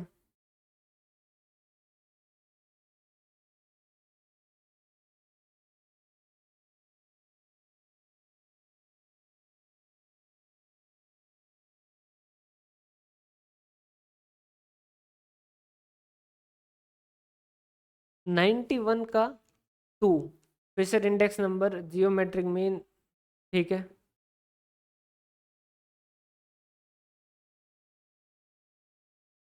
अच्छा सॉरी, अरे भाई 91 का 2 कैसे आ रहा है, ऑल ऑफ द बो आएगा ना, हाँ पूरा पढ़ो, ऑल ऑफ द बो है ना। क्वांटिटी रिवर्सल और टाइम रिवर्सल टेस्ट जो वो उसने किया था, एक जो वो सर्कुलर टेस्ट है वही फेल हुआ था बेचारा। और it is based on the fluctuating weight, current year भी ले रहा था और बेस ईयर भी ले रहा था। ये बताइए भाई, 92 का बताइए। ये तो थे आपके एबीएसटी में दोनों क्वेश्चन।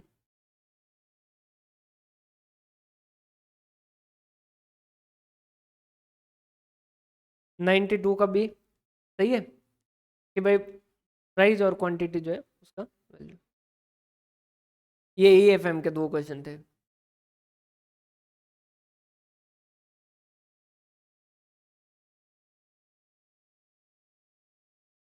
ईएफएम के बताओ भाई, 94 और 95। जियोमेट्रिक मीन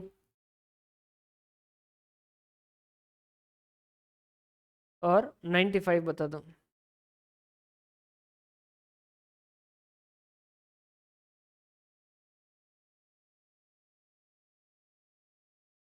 95 का ये क्लियर है भाई। अब देखो भाई, अब जैसे यहाँ तक हो चुका है ना, अब देखो रिवीजन जब करो ना आप, तो अगर आपने पहली बार में जितना पढ़ा है ना, जितना टाइम लगा है ना, अब यहाँ पर देखो नोट्स के अंदर दो चीजें हैं, समझिएगा। नोट्स के अंदर दो बातें लिखी गई है, एक वो बातें जो समझने लायक है, और एक वो बातें जो आपको याद करनी है। जो बातें समझने लायक है ना उनको समझ लो, फिर वहां पर बात खत्म होती है, उसके बाद में इसके सीधे क्वेश्चन नहीं बनते बाकी, और उनका कुछ भी होता नहीं है। अब जैसे इसका ही जैसे आपको रिवीजन करना है, तो रिवीजन के लिए सबसे पहले क्या, अरे यार ये मैंने फिर ये दबा दिया। एक तो क्या कीजिएगा, नोट्स प्रिंट आउट कराओ तो एक साइड में ही करवाइएगा। और जो भी गवर्नमेंट जॉब में वो तो ऑफिस वगैरह से करवा दीजिएगा, नहीं तो कोई दोस्त जो भी हो उनसे वहाँ जाके अच्छे से फोटोकॉपी ले लीजिएगा। अब रिवीजन जब करो ना, तो जब पढ़ रहे हो ना, तो एक चीज ध्यान रखिएगा, ये इस लाइन के अंदर, ये जो लाइन लिखी है ना, इस लाइन के अंदर काम की बातें जो है या काम के वर्ड जो है ना वो बहुत कम है। जैसे इंडेक्स नंबर क्या है, मीन, जैसे इसके अंदर जब आप पढ़ोगे ना तो आपको क्या करते रहना है इसका, the mean of percentage in statistics is called index number. अब इस पूरी लाइन के अंदर द कोई काम का नहीं है, ऑफ कोई काम का नहीं है, इन स्टैटिस्टिक्स कोई काम का नहीं, इज कॉल्ड इंडेक्स नंबर कोई काम का नहीं है, क्योंकि इंडेक्स नंबर पढ़ रहे हो मतलब ये इंडेक्स नंबर ही है। तो आपको क्या करना है, यहाँ पर लाइन करनी, मीन ऑफ परसेंटेज। अब इस पूरी लाइन को नहीं पढ़ना दोबारा, दोबारा पढ़ते वक्त यही चीज पढ़नी, इंडेक्स नंबर, अच्छा मीन ऑफ परसेंटेज, उसके बाद में टाइप ऑफ एवरेज, उसके बाद में कुरली ने दिया था 1964 के अंदर दिया था। ये इस तरीके से पढ़ना, ताकि अब जैसे ये 3 लाइनें नहीं पढ़नी, 3 लाइनें पढ़ोगे और फिर उस तरीके से रिवीजन करोगे तो उस रिवीजन का कोई मतलब नहीं। जैसे इसका रिवीजन अगर करना है तो क्या, मीन ऑफ परसेंटेज, एवरेज, कुरली 1964, उसके बाद में रिलेटिव, क्योंकि रिलेटिव मेजर का अब आपको सारा कुछ पता है, बेस 100, और उसके बाद में कंपैरिजन, इसमें सिर्फ कंपैरिजन के ऊपर, फिर उसके बाद में एप्लीकेबिलिटी के अंदर जो है वो इसको पूरे को छोड़ दीजिए, अब आपको पता है एप्लीकेशन हर जगह इसकी होती है। अब एडवांटेज के अंदर जैसे ये तो नोट्स बनाए गए, तो अब उसके अंदर तो क्या है भाई, आगे जाके इनको तो थोड़े दिनों बाद बेचना भी पड़ेगा, इस वजह से ये सारी चीज़ें लिखनी पड़ती है। लेकिन जब आप रिवीजन करो ना तो ये चीज़ें ध्यान रखिएगा, इसमें से जो चीज़ें काम की है ना उनको टिक करके, ताकि रिवीजन जल्दी होना चाहिए। जितना आपका रिवीजन जल्दी होगा ना उतना ही फायदा होगा। ये सारे के सारे मैं करवा भी दूंगा आपको रिवीजन, जो किस तरीके से अंडरलाइन करके भी बता दूंगा। अब जैसे एडवांटेज है, to make difficult fact easy. अब इस लाइन को दोबारा पढ़ोगे या तीसरी बार पढ़ोगे इसका कोई मतलब नहीं है। हेल्पफुल इन कंपैरिजन, वो ऊपर पढ़ चुके हैं, इसका मतलब अब वापस पढ़ने का मतलब नहीं। इंडिकेट द फ्यूचर ट्रेंड, हाँ ये नई बात है तो ये इसको अंडरलाइन कर दो। पॉलिसी डिटर्मिनेशन को अंडरलाइन कर दो, डिफ्लेटिंग इनकम जो उसको अंडरलाइन कर दो। ठीक है, होलसेल में, कंज्यूमर में वगैरह आगे आपको पता ही आने वाला है, इसको कोई मतलब नहीं। लिमिटेशन जो है वो ट्रू ओनली ऑन एवरेज, फिर उसके बाद में लैक ऑफ एब्सोल्यूट प्योरिटी जो है वो सिर्फ एब्सोल्यूट प्योरिटी पे ही अंडरलाइन करोगे तो भी समझ आ जाएगा। क्वालिटेटिव जो उसको इग्नोर करता है, सिर्फ क्वालिटेटिव पे कीजिए। ऑब्जेक्ट एंड मेथड जो वो डिफरेंट है, ऑब्जेक्ट और मेथड पे कर दीजिए। उसके बाद में बायसनेस और लिमिटेशन ऑफ एवरेज, ये तो पूरा ही कर लीजिए चाहे। फिर उसके बाद में जैसे प्रॉब्लम, पर्पज, पर्पज से पूरा याद आ जाएगा। उसके बाद में सिलेक्शन ऑफ आइटम, इतना पूरा लिख दीजिए, और प्राइस क्वांटिटी जो है वो ये कर दीजिए। सिस्टम ऑफ वेट, और ये फिर वापस आपको पता है इनके अंदर जो आपको क्वेश्चन बनने वाली जैसे कोई चीजें आएगी जो आप आराम से कर लोगे। फिर base, fix base, chain base. Fix base के अंदर 1 साल का लिया जा सकता है, एवरेज का लिया जा सकता है, इस तरीके से। वापस फिर इंडेक्स नंबर के अंदर हम बात करेंगे अनवेटेड या सिंपल, फिर जो इधर आ जाएगा वेटेड। फिर अनवेटेड के अंदर एक कॉमोडिटी या एक से ज्यादा कॉमोडिटी हो सकती है। एक से ज्यादा कॉमोडिटी के अंदर सिंपल एग्रीगेटेड सारे यूनिटों को ऐड कर दो या फिर उनका रिलेटिव कर दो। इसके अंदर जो क्लासिफिकेशन, क्लासिफिकेशन में एक्सप्लिसिट, इम्प्लिसिट, एक आर्बिट्रेरी और एक रियल, और एक और जो था वो कौन सा था पता नहीं, और फिर वेटेड इंडेक्स नंबर, और फिर मेथड। अब इसको जो है वापस पढ़ने की जरूरत नहीं है, आपको पता है सिंपल इंडेक्स कैसे कैलकुलेट होता है, प्राइस रिलेटिव जो वो कैसे कैलकुलेट होता है। अब इसका पूरे का जो वो, इस पे चाहे तो आप अंडरलाइन कर दीजिएगा लिंक रिलेटिव, या फिर इसको और सिंपल लिख दीजिएगा। जैसे अभी ये नोट्स में जो पूरा लिखा है इसको और सिंपल कर दीजिएगा कि लिंक रिलेटिव, इसके पास इतना लिख दीजिए, P1 P0 P2 P1 P3 P2, या फिर इसको इस तरीके से बना दीजिए कि भाई ये इस तरीके से चल रहा है, मतलब कि हर साल जो प्रीवियस ईयर से। फिर उसके बाद में conversion of fixed base to chain based, ये दोनों फॉर्मूले जो वो इनके ऊपर, अब इन दोनों में से एक ये वाला फॉर्मूला इसके ऊपर अंडरलाइन कर दीजिए, ताकि आपको पता है कि दूसरा वाला इसी से बना हुआ है। फिर उसके बाद में इंडेक्स बे for the more than one commodity.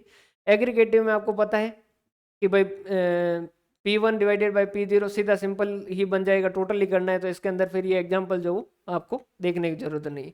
More than one simple averages of price relative, तो यहाँ पर दो तरीके से अंडरलाइन कर दीजिए कि भाई एक तो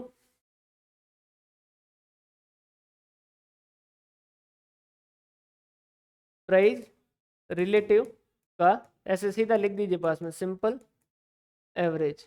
आगे क्या है, वेटेड एवरेज, तो वहां पर क्या है लिख दीजिएगा प्राइस रिलेटिव का वेटेड एवरेज, ताकि ये फिर एग्जाम्पल देखने की जरूरत नहीं।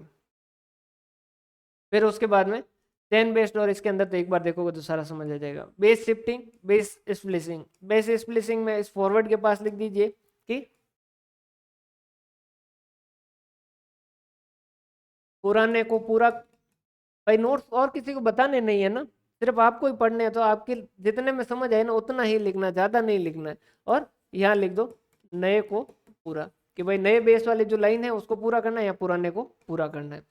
फिर उसके बाद में types of weight, explicit, implicit और फिक्स्ड, फ्लैक्चुएटिंग और आर्बिट्रेरी, रियल। ये चीजें तो आपको सीधे सीधे, अब जैसे ये नाम पढ़ा याद आ गया, फिर छोड़ो इसको, आप आगे पढ़ने की इसमें वापस जरूरत नहीं। फिर कंस्ट्रक्शन, वेटेड। वेटेड में जो है वो नॉर्मली अपन क्या करते हैं, लेस पेयर वाला फॉर्मूला यूज करते हैं, ये आपको पता है। उसके बाद में फैमिली बजट मेथड या unweighted, sorry weighted averages of relative. अब इसमें ये चीज ध्यान रखिए, वेटेड को ही अपन क्या कहते हैं, फैमिली बजट। इसमें क्या है, एवरेजेज ऑफ प्राइस रिलेटिव, तो इसके पास में लिख दीजिए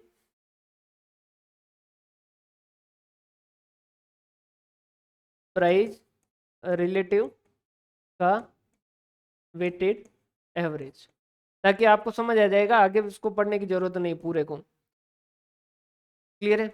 और उसके बाद में method of weight, Laspeyres, base year, Paasche, current year, Marshall, दोनों का एवरेज, और डॉबिस और बाउले, लास्ट पेयर प्लस। अब इसमें और आसानी से और सिंपल लिखना है ना, तो थोड़ा बहुत आप क्रिएटिव होना पड़ेगा, यहाँ पे नहीं होगा तो मैं लास्ट में ये भी आपको करवा के दे दूंगा।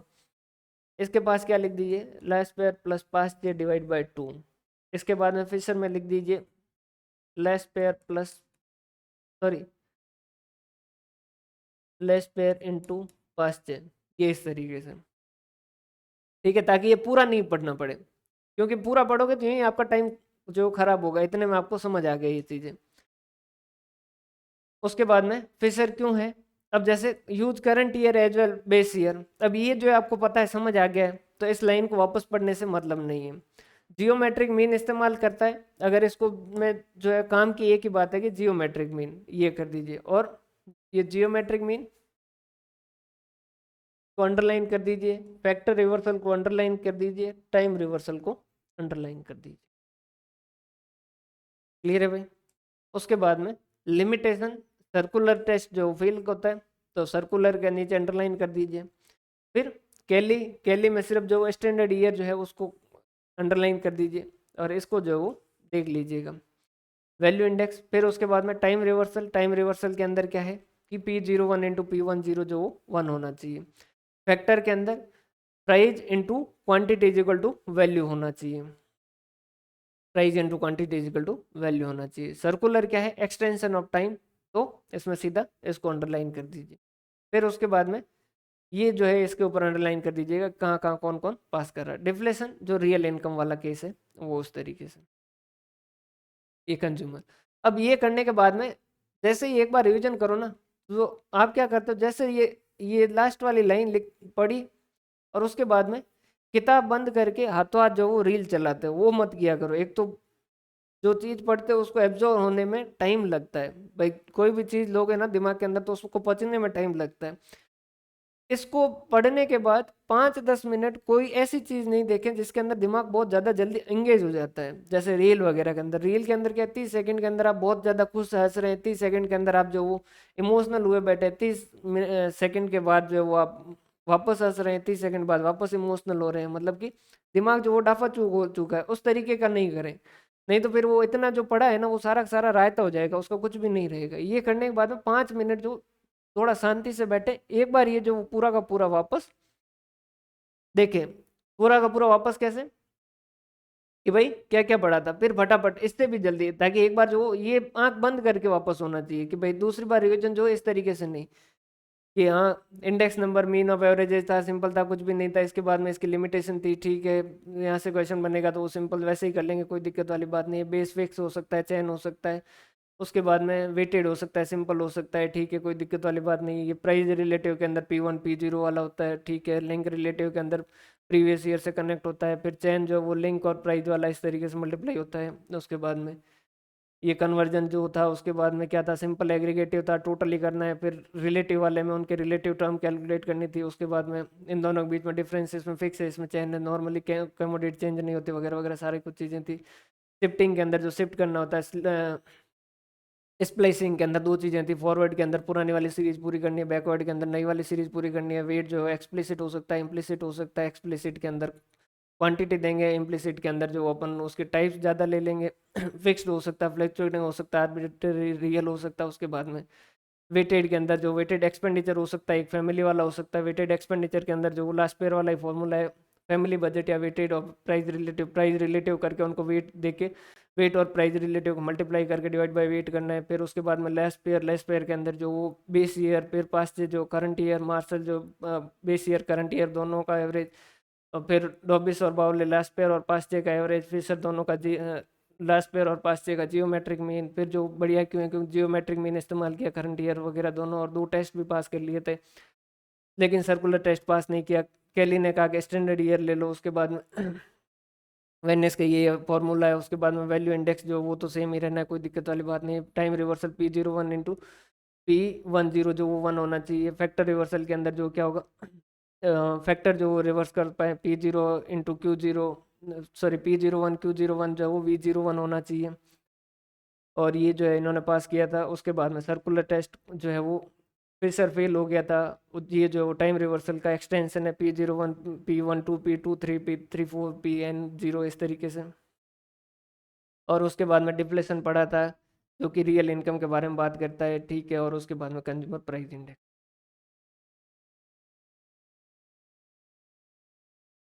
क्लियर है भाई? तो ये इस तरीके से रिवीजन करोगे ना तो, और रिवीजन करने के बाद भाई, हाँ सॉरी, मेन बात तो मैं भूल गया। अभी जो नेक्स्ट वीक जो है वो कोई क्लास नहीं रहेगी, पूरे वीक जो है वो क्लासेज ऑफ रहेगी। रीजन ये है क्योंकि नोट्स जो वो मेरे थोड़े बराबर चल रहे हैं, इस वजह से मैं समय नहीं दे पा रहा हूँ MCQ वगैरह पे। तो एक हफ्ते की मैं छुट्टी लूँगा ताकि मैं नोट्स वगैरह जो वो पूरे कर पाऊँ। तो नेक्स्ट वीक जो है वो, तब तक आप एक बार FM और इनको पूरा रिविजन कीजिएगा तो मैं MCQ और ये जो सारे काम करवा पाऊँ। तो एक हफ्ते तक जो है नेक्स्ट संडे तक आपके जो है क्लासेज ऑफ रहेगी, मेरी सारी क्लासेज ऑफ रहेगी। मैं जो ये नोट्स वगैरह सारे काम पूरे करूंगा। रीज़न ये है कि अभी जो है वो 1 घंटे की क्लास जो है उसके चक्कर में आधा घंटा आने में और आधा घंटा जाने में जो है वो समय चला जाता है। और उस वजह से नोट्स के अंदर, क्योंकि नोट्स के अंदर कोई भी चीज़ जो है वो छोड़ना नहीं चाह रहे हैं कि भाई कोई चीज़ ऐसा नहीं हो कि फिर के वो सर अगर थी नहीं इस वजह से हम जो है नोट्स में नहीं थे, इस वजह से हम नहीं कर पाए। तो ये नेक्स्ट पूरे वीक जो वो लीव रहेगी, मैं जो है वो एक बार नोट्स जो वो थोड़े आगे बना लूँ तो फिर आराम से चलती रहेगी आगे, क्लासेज स्मूथली चलती रहे। बुक्स लेने की जरूरत नहीं है, मैं आपको बता दूं कि ये जो बुक्स जो नोट्स है उनके अंदर ये बुक जो है वो कवर है। बाकी कल को आप अगर पढ़ो तो आपको काम आएगी। जैसे एक तो ये स्टैंडर्ड बुक है, जो वैसे ये ज़्यादा काम की नहीं है आपके। इसके अंदर चैप्टर सारे हैं, ये वाले जो मेरे पास है उनको मैंने स्कैन करके लिए है। इसके अंदर चैप्टर तो सारे हैं, लेकिन इसके अंदर दिक्कत ये है कि ये आपके जो क्वेश्चन पूछे जाते हैं वैसे तरीके क्वेश्चन नहीं है। अगर आपको पढ़ा ना हो कभी आगे तो उस केस के अंदर ये काम आने वाली बुक है। उसके बाद में एक तो ये बुक है, अभी एक भी लेनी नहीं है ना। अगर आपके पास समय हो और ज़्यादा हो तो उस केस के अंदर, या फिर कभी आपको पढ़ाने की जरूरत हो तो उस केस के अंदर ये बुकें देख सकते हो। बाकी आपको ये बताने के लिए कि भाई आपको चिंता करने की जरूरत नहीं है कि ये सारी बुक जो है वो मैं कवर कर रहा हूँ नोट्स के अंदर। ये जो है जो बता रहे थे ना जिसमें EFM के अंदर जो है QT, इसके अंदर सारे चैप्टर मिल जाएंगे लगभग। ये वाली एक बुक है जो अच्छी बुक है, ये बढ़िया बुक दे रखी है ये। और एक ये वाली बुक है, ये तो कौन सी है, ये तो नागर वाली नहीं, राजपुरा ही तो। ये इजी लैंग्वेज है इसकी, के नागर से भी इसकी लैंग्वेज जो वो इजी है। और एक ये रिसर्च मेथोडोलॉजी, इसमें चैप्टर कम है, पूरे चैप्टर नहीं है इसमें। जैसे ये नहीं था, इंडेक्स नंबर इसमें नहीं था। और ये के नागर वाली बुक है, ये अगर किसी को शुरुआत करनी हो तो ये वाली। ठीक है, ये सारे नोट्स जो है नोट्स के अंदर ये सारी बुक कवर है, तो आपको चिंता करने की जरूरत। क्लियर है? तो भाई नेक्स्ट पूरे वीक जो है वो आप इनका रिवीजन कर लीजिएगा। FM और इनका जो भी बाकी बचा है वो पूरा रिवीजन कर लीजिएगा, ताकि मैं एक बार जो नोट्स और MCQ में साथ आ जाऊँ। नहीं तो क्या है कि फिर क्लास 5 की 5.5 करनी पड़ रही है, 5.5 की 6 करनी पड़ रही है। क्लियर है भाई? और कोई डाउट हो तो बता दीजिए।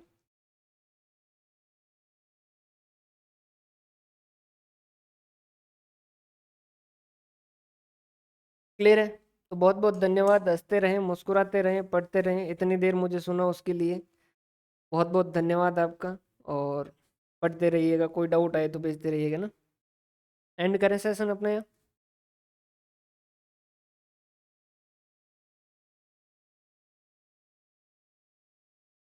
ओके जी।